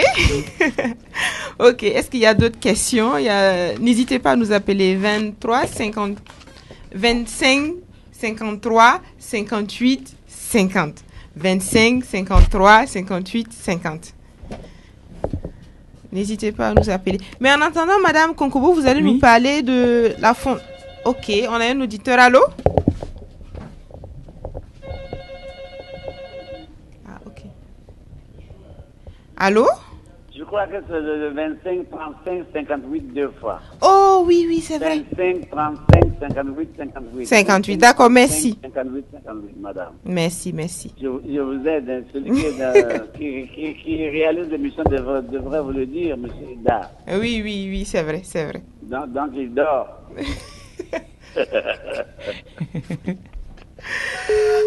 Allô, le 25 35 58 50. Le 25 35 58 50. On a eu un petit souci de connexion pour le numéro de téléphone. C'est le 25 35 58 50.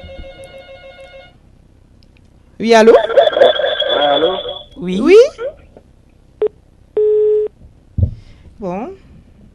Petit problème de connexion encore. Alors, le 25 35 58 50. Le 25 35 58 50. En attendant, Madame Touré, vous allez nous parler un peu de... Ok. Le 25 35 58 50. Allô? 38. Allô? Allô, monsieur, on ne vous entend pas. Monsieur ou madame, mais on ne vous entend pas. Problème de connexion encore. Alors, le 25 35 58 50. Allô? Allô? Alors, le 25 35 58 50. Allô? Allô? Oui, bonjour monsieur. Oui, bonjour. Oui, votre nom et votre prénom s'il vous plaît. Oui, c'est Youssouf Nakanabo. Oui, monsieur Nakanabo. Oui, mais souvent on voit des gens qui osent, mais ils changent souvent. Oui. Oui. Donc, qu'est-ce que vous aimeriez savoir? Pourquoi il change? Voilà, souvent ils partent en se donnant confiance, mais après, Oui. voilà, les autres se rendent compte que non, qu'il n'est pas capable. C'était seulement, il se motivait, mais en réalité, c'est pas le cas.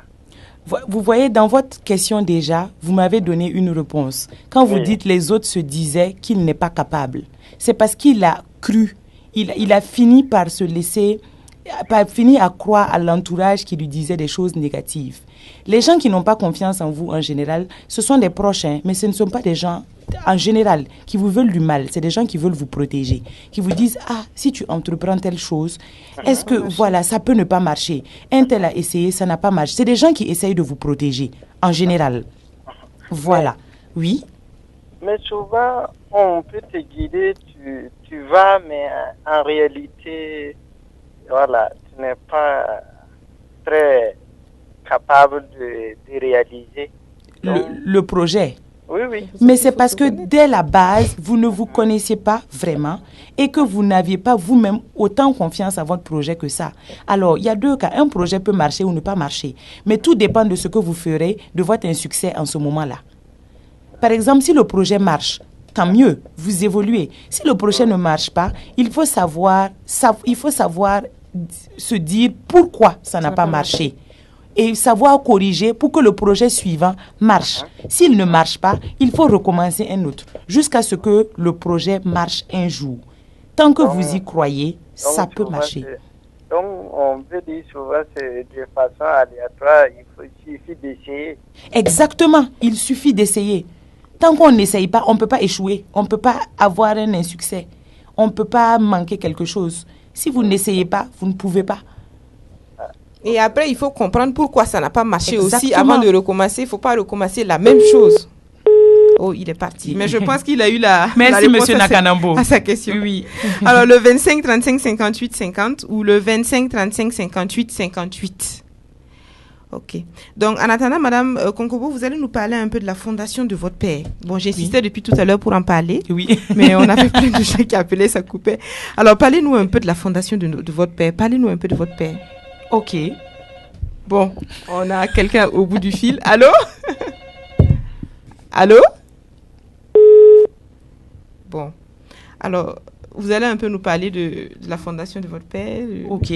Alors, la fondation Adama Abdoulaye Touré a été créée en hommage à mon père pour perpétuer ses œuvres, parce qu'il a notamment œuvré beaucoup. Il a été enseignant, il a ouvert une école, donc le lycée de la jeunesse, qui est devenu après les écoles internationales de la jeunesse, qui comprend maintenant le lycée, la partie générale, la partie technique, etc., et qui comprend aussi le supérieur, qui s'appelle les Sup Jeunesse, qui forme, le slogan, c'est former des bâtisseurs d'avenir. Voilà. Donc, voilà un peu ce qu'il a créé, ce qu'il nous a laissé et ce que nous essayons de perpétuer du mieux que nous pouvons. Voilà, pour faire autant, sinon plus que lui, parce qu'il nous a déjà laissé beaucoup. Donc, c'est dans ce sens-là que ma famille, mes frères et sœurs, ma mère et nous avons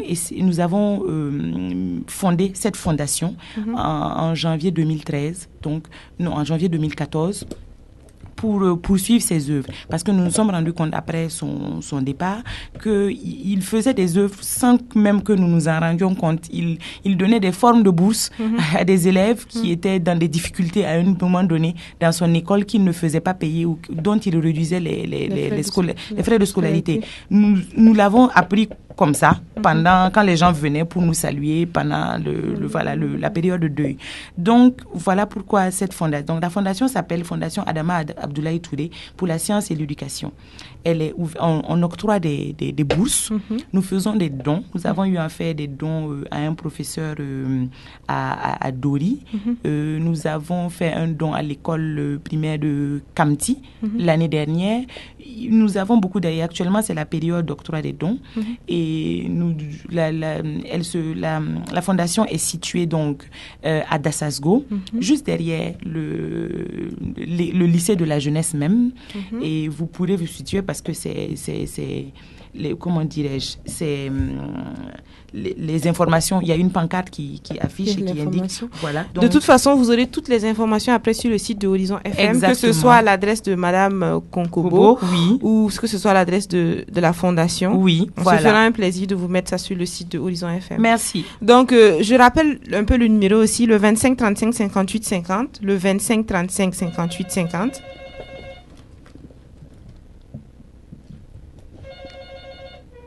Allô? Allô, bonjour madame. Oui, bonjour monsieur. Votre nom et votre prénom, s'il vous plaît.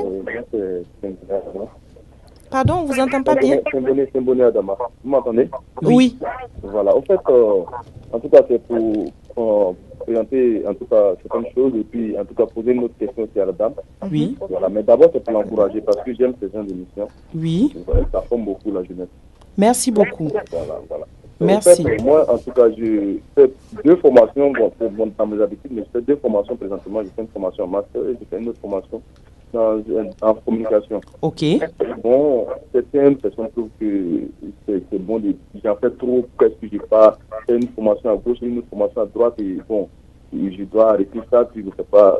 Bon, moi, pour moi, ces derniers ne sont pas trop ambitieux, selon moi. Ok. Voilà, donc j'aimerais savoir, est-ce qu'il est bon d'être très ambitieux? Est-ce qu'il est vraiment, voilà, puisque quand tu fais 2 formations, non, il faut arrêter, il faut faire une seule formation parce que les gens n'ont pas l'habitude de voir ça aussi. Je vous poserai juste une question. Est-ce que vous vous sentez bien dans cette situation? Je me sens très bien, bien sûr. Mais donc tout va bien? Autour de moi, c'est rare de voir ça. Tous les gens, uniquement, ils me disent qu'il y a un travail, il faut que j'arrête, et puis je me concentre uniquement sur le travail. Est-ce que ça nuit à votre santé ou à votre environnement? Ah non, ça ne nuit pas à ma santé. Est-ce que ça vous cause un problème à vous? Non, ça ne me cause pas de problème. Mais donc, monsieur Adama, tout va bien? Donc ça va bien, mais bon. Comme oui. Je l'ai dit aussi, il y a les parents. Il y a la pression. Voilà, les parentales, on se dit non, il faut laisser les autres et puis qui se concentrent sur ça uniquement, au lieu d'aller faire d'autres formations. Bon, je me dis que souvent peut-être que ces parents ne sont pas trop ambitieux, c'est ça. Ou bien c'est moi qui suis trop ambitieux. Non, ce n'est pas de l'ambition, c'est parce que vous vous sentez capable de le faire. Voilà. Le fait déjà de vous être inscrit, de suivre les cours de manière continue, ça veut dire que vous en êtes capable et que vous pouvez. Moi, je vous demande, si ça nuisait à un certain moment à votre vie, à votre santé, là, on peut dire que les personnes ont remarqué que ça vous cause un problème.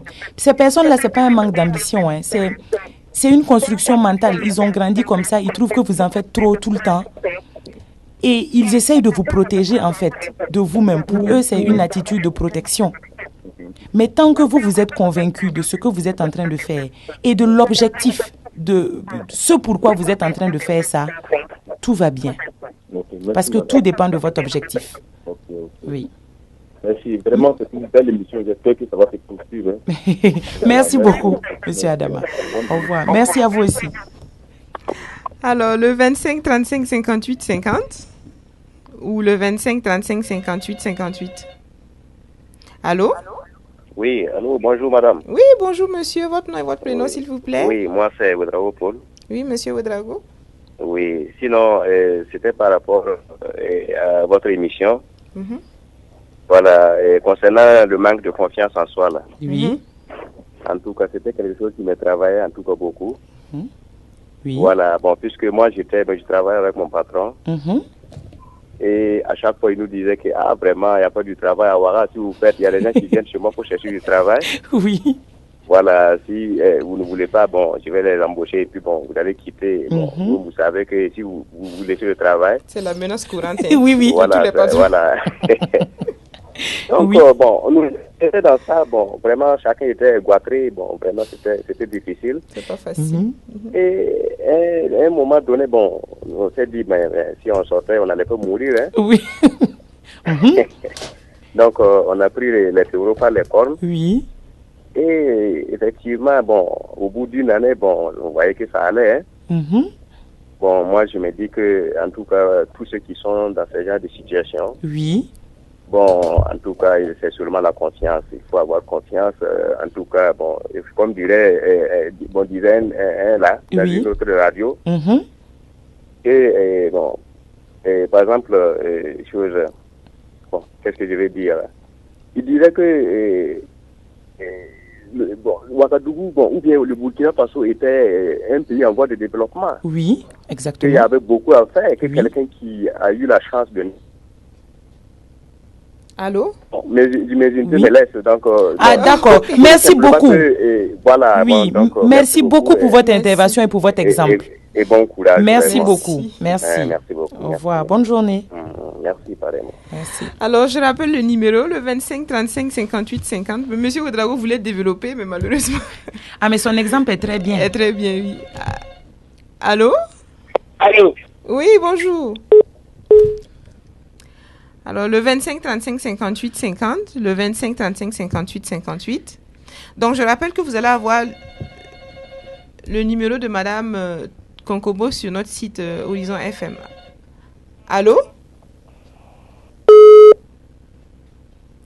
Bon, je rappelle donc que vous allez avoir le contact de Madame Konkobo, que ce soit le numéro de téléphone, que ce soit le blog, l'adresse du blog, que ce soit l'adresse de la fondation de son père, pour ceux qui veulent comprendre un peu ce qu'ils font et ceux qui veulent éventuellement faire des dons. Exactement. Aider.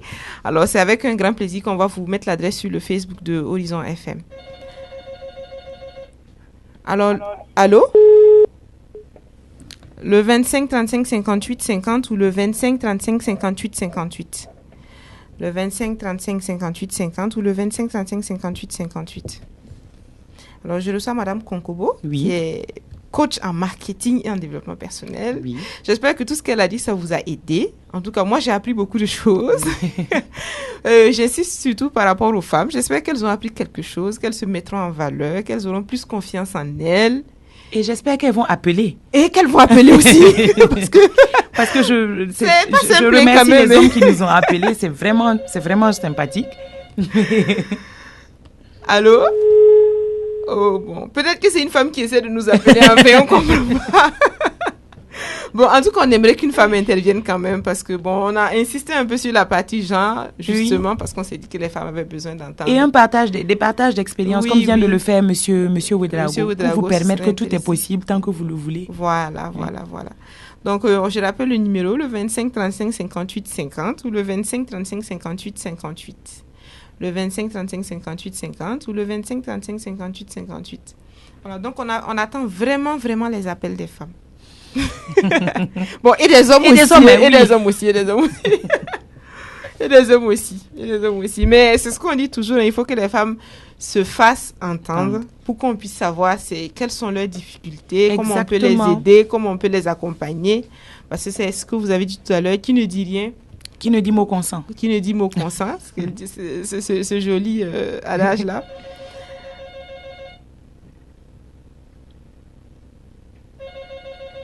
Alors, on a un auditeur en ligne. Allô? Ah, ça, je suis sûre que c'est une femme. Parce que vraiment, c'est pas simple.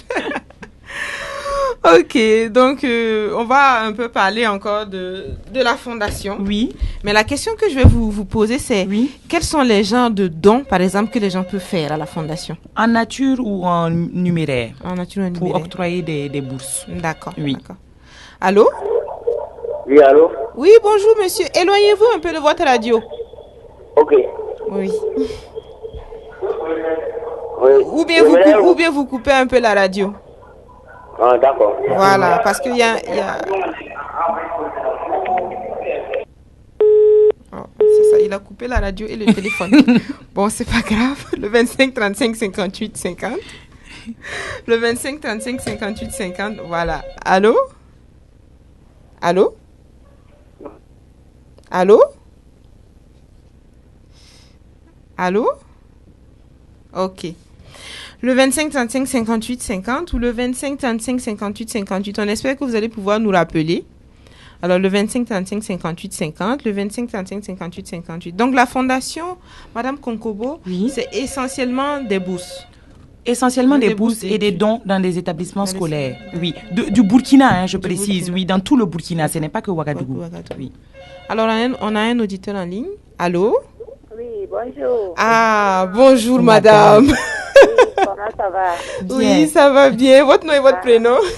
Oui, moi, c'est Madame Soubega Augustine. Okay. D'accord, Madame Soubega. Oui. Bon, vraiment, l'émission est la bienvenue. Vraiment, depuis le début de l'émission, j'étais à l'écoute. Oui, merci. Et vraiment, je vous encourage beaucoup. Merci beaucoup. Merci beaucoup. C'est des occasions vraiment qu'on ne doit pas manquer. Parce que ça conseille beaucoup. Vraiment, en tout cas, moi, j'ai pris beaucoup de choses. Merci beaucoup. Vraiment, ça me fait plaisir. Et j'ai un exemple que je veux donner. Oui.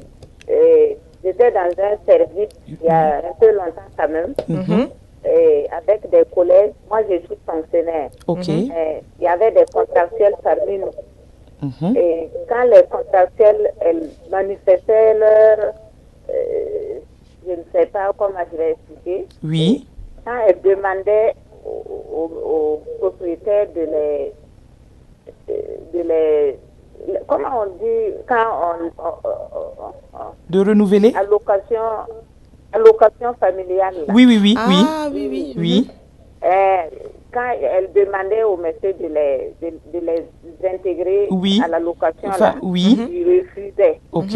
Mais en temps, ils étaient énervés, ils se sont fâchés et le monsieur, il voulait gréver. Le monsieur les a dit que si elles grèvent, ils vont les licencier. Oui, la même menace. Mais ils ont pris leur courage, ils ont fait le test d'intégration à la fonction publique. Ils sont partis en même temps.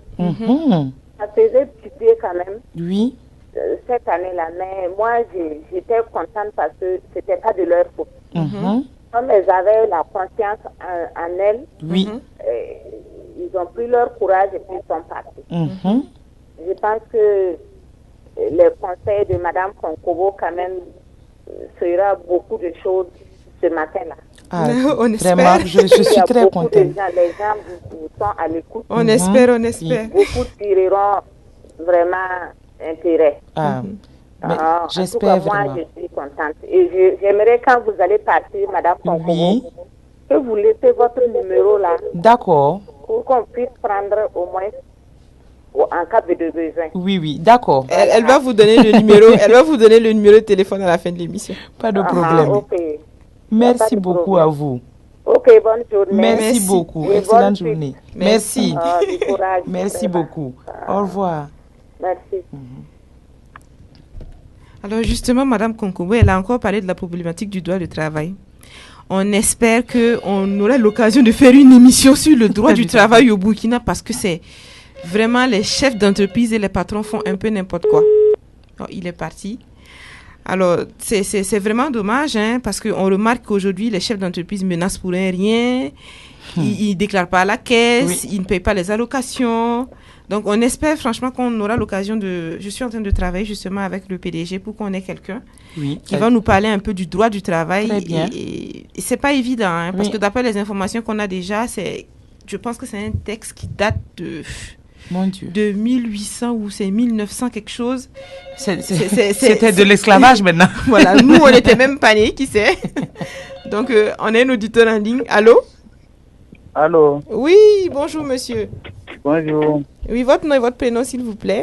Emmanuel Ouedraogo. Oui, monsieur Ouedraogo, Madame Konkobo vous écoute. Oui, j'aimerais la poser une question. Oui, monsieur Ouedraogo, je vous écoute. L'école, j'aimerais demander. Oui. L'école, est-ce que l'école est permise à tout le monde?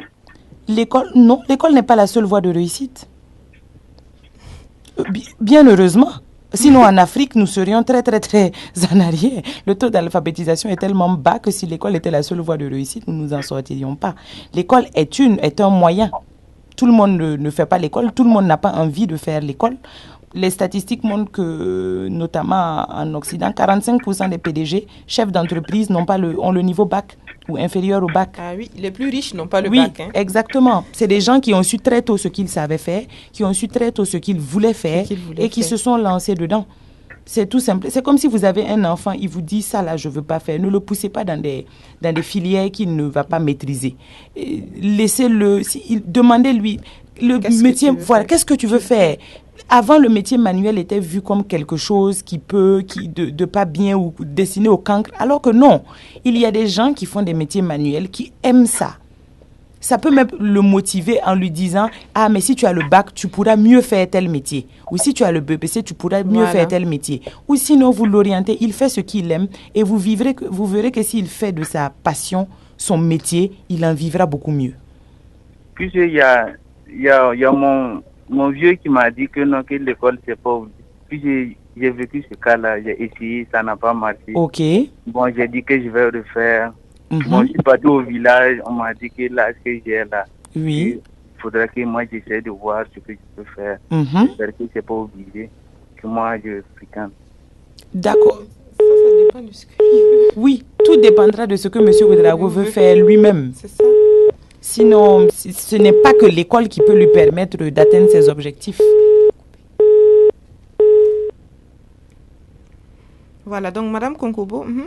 Oui, tout dépend de ce que M. Ouedraogo désire faire lui-même. Voilà, c'est ce qu'il veut qui est le plus important. Exactement. Alors, on a un auditeur en ligne. Non, il est parti. Ok, voilà, donc c'est ce qu'elle disait. Les gens les plus riches ne sont pas ceux qui ont fait de longues études. Détrompez-vous. C'est ceux qui ont fait des études très courtes, qui n'ont même pas le bac, qui engagent ceux qui ont fait de longues études. Exactement. C'est le contraire. Allô? Allô? Ah bon, peut-être qu'il va nous revenir parce que... Ok, on a un auditeur. Allô? Allô?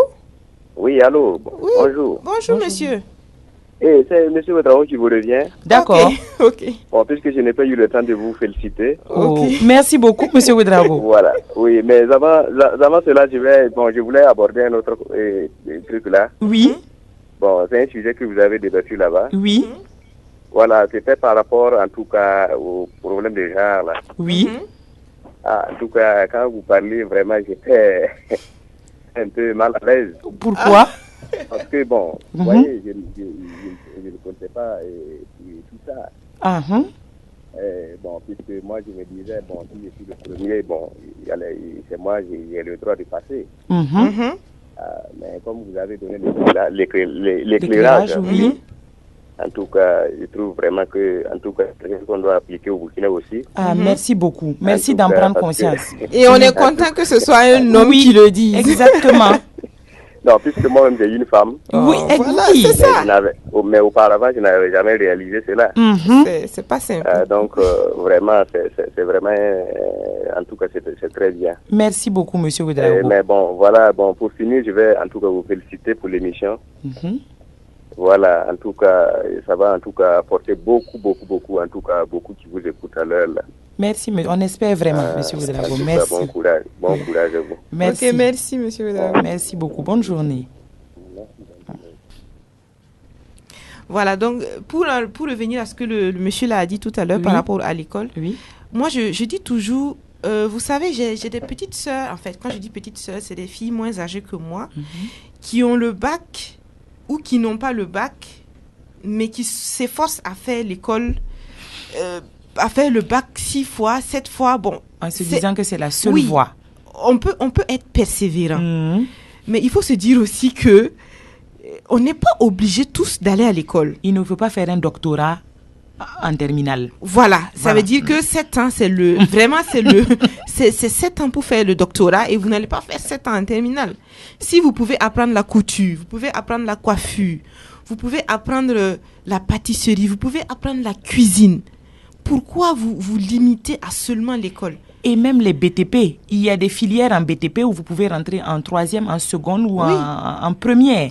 Voilà, ce que vous voulez faire. Dites-vous, qu'est-ce que je peux faire Voilà. de mes 10 doigts ou de mon intelligence. Il y en a qui savent filer des colliers. Il y en a qui savent filer des perles. Il y en a qui savent bien cuisiner. Dites-vous, demandez-vous, qu'est-ce que je sais faire de mieux. C'est ça. Alors, on a un auditeur. Allô? Oui, c'est Emmanuel qui est revenu. Ah, ok. Oui. Oui, je disais. Oui. Puis de l'école là-haut, c'est quelque chose que j'aime, mais j'ai essayé, mais ça ne va pas. D'accord. Mais je ne sais pas maintenant comment c'est obligé que je laisse ou bien je dois... Il n'y a aucune obligation. Tout dépend de ce que vous voulez. Si vous avez envie de continuer l'école, vous pouvez la continuer sur une autre forme ou en faisant l'école par rapport à ce que vous aimez faire. Actuellement, qu'est-ce que vous voulez faire, monsieur? Bon, tout ce que j'ai voulu faire, je n'arrive pas à faire. Quoi, par exemple? Bon, j'ai voulu être policier. Ok. J'ai essayé. Oui. Ça n'a pas marché. D'accord. J'ai laissé. Oui. J'ai continué l'école. Oui. Ça n'a pas marché. Oui. J'ai laissé. Oui. Un ami qui m'a proposé de venir l'aider à faire la peinture. Ok. J'ai essayé. Oui. Bon, ça a marché. Je suis devenu un peintre. Mais c'est pas ce que vous aimez. Manque. D'accord. Mais qu'est-ce que vous souhaitez faire? Qu'est-ce que vous avez toujours eu envie de faire? Bon, j'ai toujours envie d'être devant, d'être mieux placé que les autres. Vous voyez, non? En faisant quoi? Comment vous allez arriver à être mieux placé que les autres? Je pensais qu'avoir le niveau, ça pourrait me permettre de faire tout ce que je veux. Donc, ça veut dire que pour vous maintenant, le problème du niveau devient un blocage. Parce que vous êtes convaincu que tant que vous n'aurez pas un niveau, vous ne pourrez pas faire ce que vous voulez. Alors qu'il ne faut pas avoir cette pensée-là. Il faut d'abord se dire que vous pouvez avoir ce que vous voulez et que le niveau peut peut-être vous aider à y arriver. Mais si vous ne l'avez pas, vous pouvez passer par d'autres moyens. Ayez 2 plans, un plan A, un plan B. Si le A foire, vous avez le B et même un plan C. Au cas où le plan B est bizarre. Maintenant, est-ce qu'il y a quelque chose, parce que moi c'est ce que je veux savoir, vous avez tout essayé mais ça n'a pas marché. Qu'est-ce que vous, en voulant être devant les autres, qu'est-ce que vous voulez faire ou qu'est-ce que vous savez faire? C'est pas le savoir-faire là qui est mon problème. Mon problème là est que j'aime des choses qui est comme... Vous savez que quand quelqu'un est trop étudié, il y a des choses qu'il a envie de faire. Oui. Bon, donc, quel est votre niveau actuel? Pardon? Quel est votre niveau d'études actuel?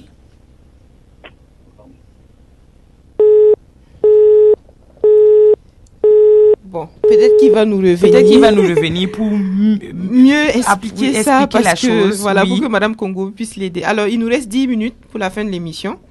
Je rappelle le numéro, le 25 35 58 50. Le 25 35 58 50.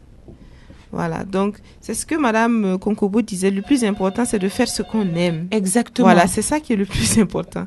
Alors, on a un auditeur en ligne. Allô? Oui, allô? Oui, bonjour monsieur. Oui, bonjour madame. Oui. Votre émission, vraiment, c'est très intéressant. D'accord. Votre nom et prénom? Moi, c'est Ouedraogo Salis. D'accord, monsieur Ouedraogo. Beaucoup de Ouedraogo qui nous appellent aujourd'hui. C'est bien. Ce sont mes frères. C'est vrai. Appelez. Moi, j'ai un défaut. Ok.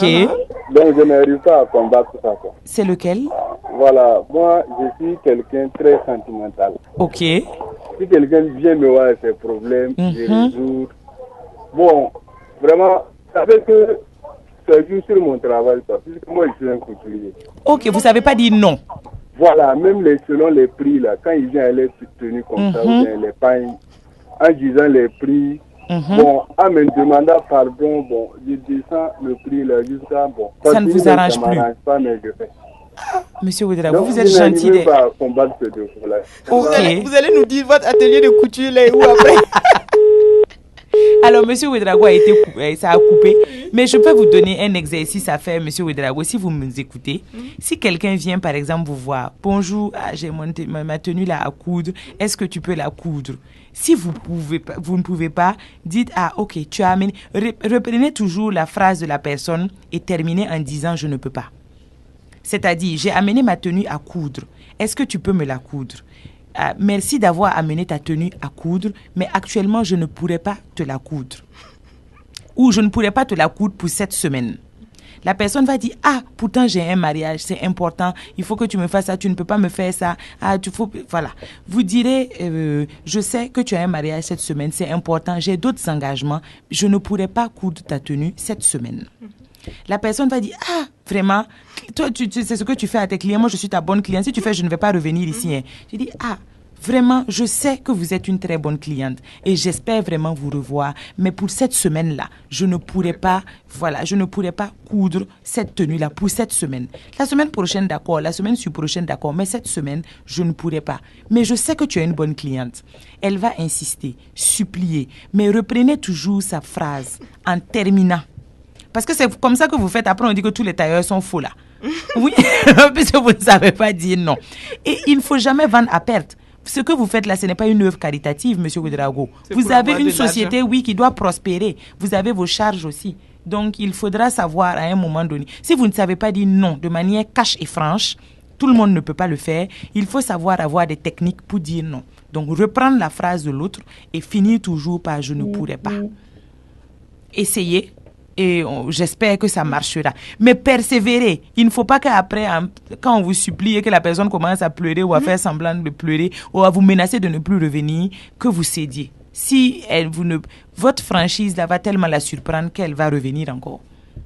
Ça, c'est vrai. Parce que c'est vrai, après, on dit que tous les tailleurs sont faux. Ils prennent les habits. Ils prennent nos habits. Ils disent jamais non. Ils disent jamais non. Et après, le rendez-vous, c'est une semaine. Et après, on se retrouve à 1 mois. Mais il y a une autre technique aussi. Hein. Moi, j'ai un ami qui est tailleur, qui est couturier. Lui, ce qu'il a fait, c'est il a mis une femme devant et lui, il est dedans. Voilà. Et quand la femme vient, quand le client vient, c'est la femme qui le sort. Et elles sont tranchantes. Elle dit pas, on ne réduit pas les prix.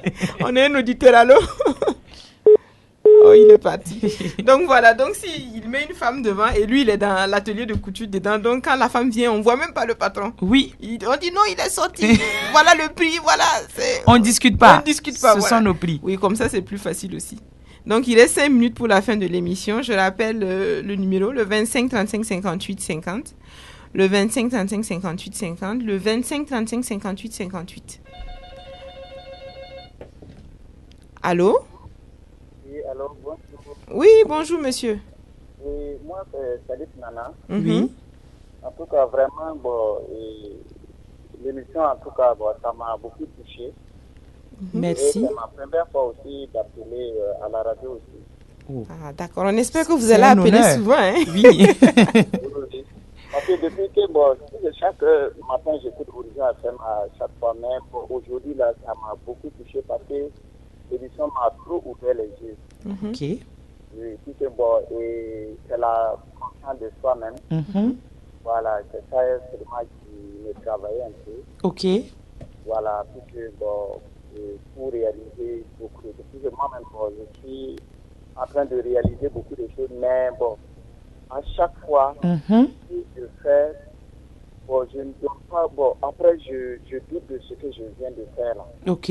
À chaque fois, je prie, je pose, j'organise beaucoup de choses. Mais à chaque fois, je fais, mais je ne réalise pas. Ok. Parce que moi, je ne donne pas confiance à ce est-ce que les gens vont aimer, est-ce que c'est content. Donc, c'est un peu difficile. Quoi. Oui, je vois, oui. Voilà. Mais l'émission aujourd'hui vous a permis d'avoir... Voilà. D'accord. Vous avez quand même donné des directives à prendre, donc je vais essayer ça pour voir. Ok, j'espère vraiment que ça marchera pour vous. Déjà, le fait que vous ayez eu un déclic, c'est déjà le début. C'est déjà un grand pas. Donc le bravo, il est à vous. Oui. En tout cas, merci beaucoup. Merci à vous, monsieur Nana. Et bon, voilà l'émission. Mais il faut que vous reveniez vite. Hein,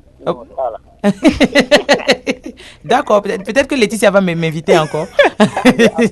Si, on va programmer. À cause de vous seulement. Il n'y a pas de problème. Ok. Bonne journée. Merci beaucoup, monsieur Nana. Au revoir. Oui, donc le 25 35 58. Madame Konkobo, vous avez la cote.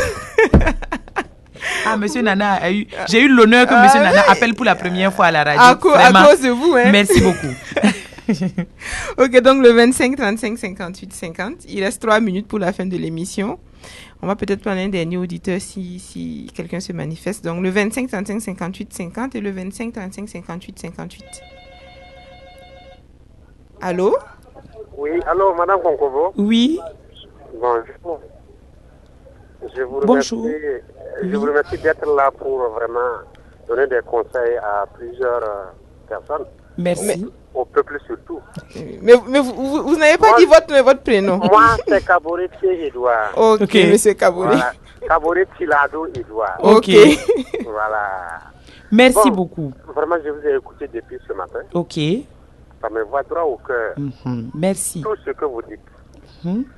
Parce que, vous avez dit que la confiance en soi, c'est très important. Je vous ai suivi dans votre développement. Oui. C'est ça la vie. Et dans la vie, il faut être aussi optimiste. Exactement. Et ça, c'est mon cas. Ah, mais vous aurez une belle vie. Merci beaucoup. Oui. Parce que vous vous attendez toujours au meilleur. Oui. Voilà. Quand j'aborde quelque chose, je l'aborde avec optimisme. Ah oui. Je ne me suis jamais... J'ai toujours dit à mes enfants, il ne faut jamais être pessimiste. Ah oui. Pour dire que si je fais ça, est-ce que... Non, ça... Tu te lances un mauvais sort. Exactement. Voilà. Après, on va dire qu'ils sont maudits. Alors que non. Quand même. Voilà. Tu le fais, si tu réussis, tant mieux. Si tu ne réussis pas, tu reprends. Exactement. Voilà. Moi, j'aime votre philosophie. Non. Oui.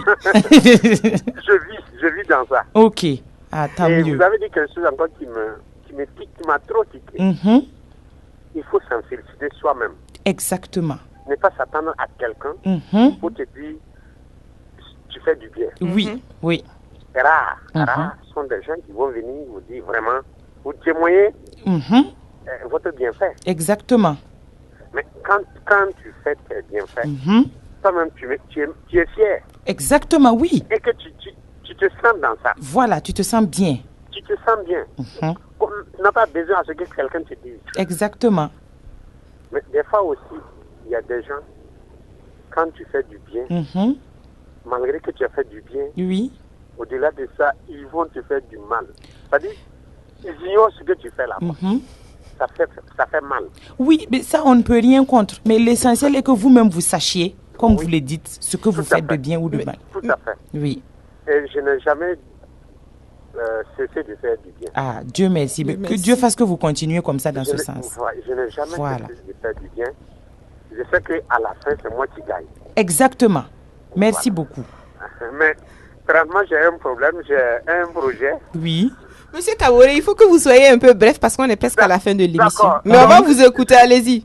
Donc, j'ai un projet que je rejette chaque fois. Oui. Mais je préfère vous revenir après. D'accord. De toute façon, vous aurez son numéro à la fin de l'émission. Tout de suite, elle va vous donner ça. Je reste à l'écoute. Voilà. Très bien. Merci, monsieur. Je viendrai vous voir. D'accord. Allez, portez-vous bien. Merci beaucoup. Au revoir. Merci beaucoup. Merci beaucoup. Bonjour à tonton Tobias. Il n'y a pas de problème. On lui dira tout ça. Ok, donc Madame Konkobo va vous donner son numéro de téléphone parce qu'on est à la fin de l'émission. Ok. Alors, le numéro, c'est le 65 74 92 42.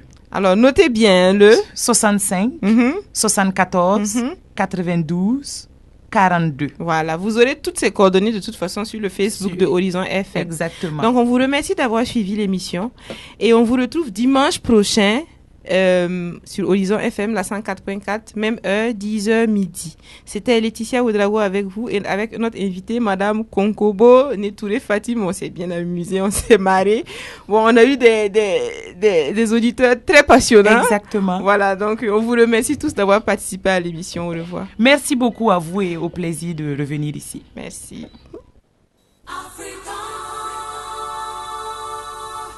Le forum des auditeurs. Le forum des auditeurs avec Laetitia Ouedraogo.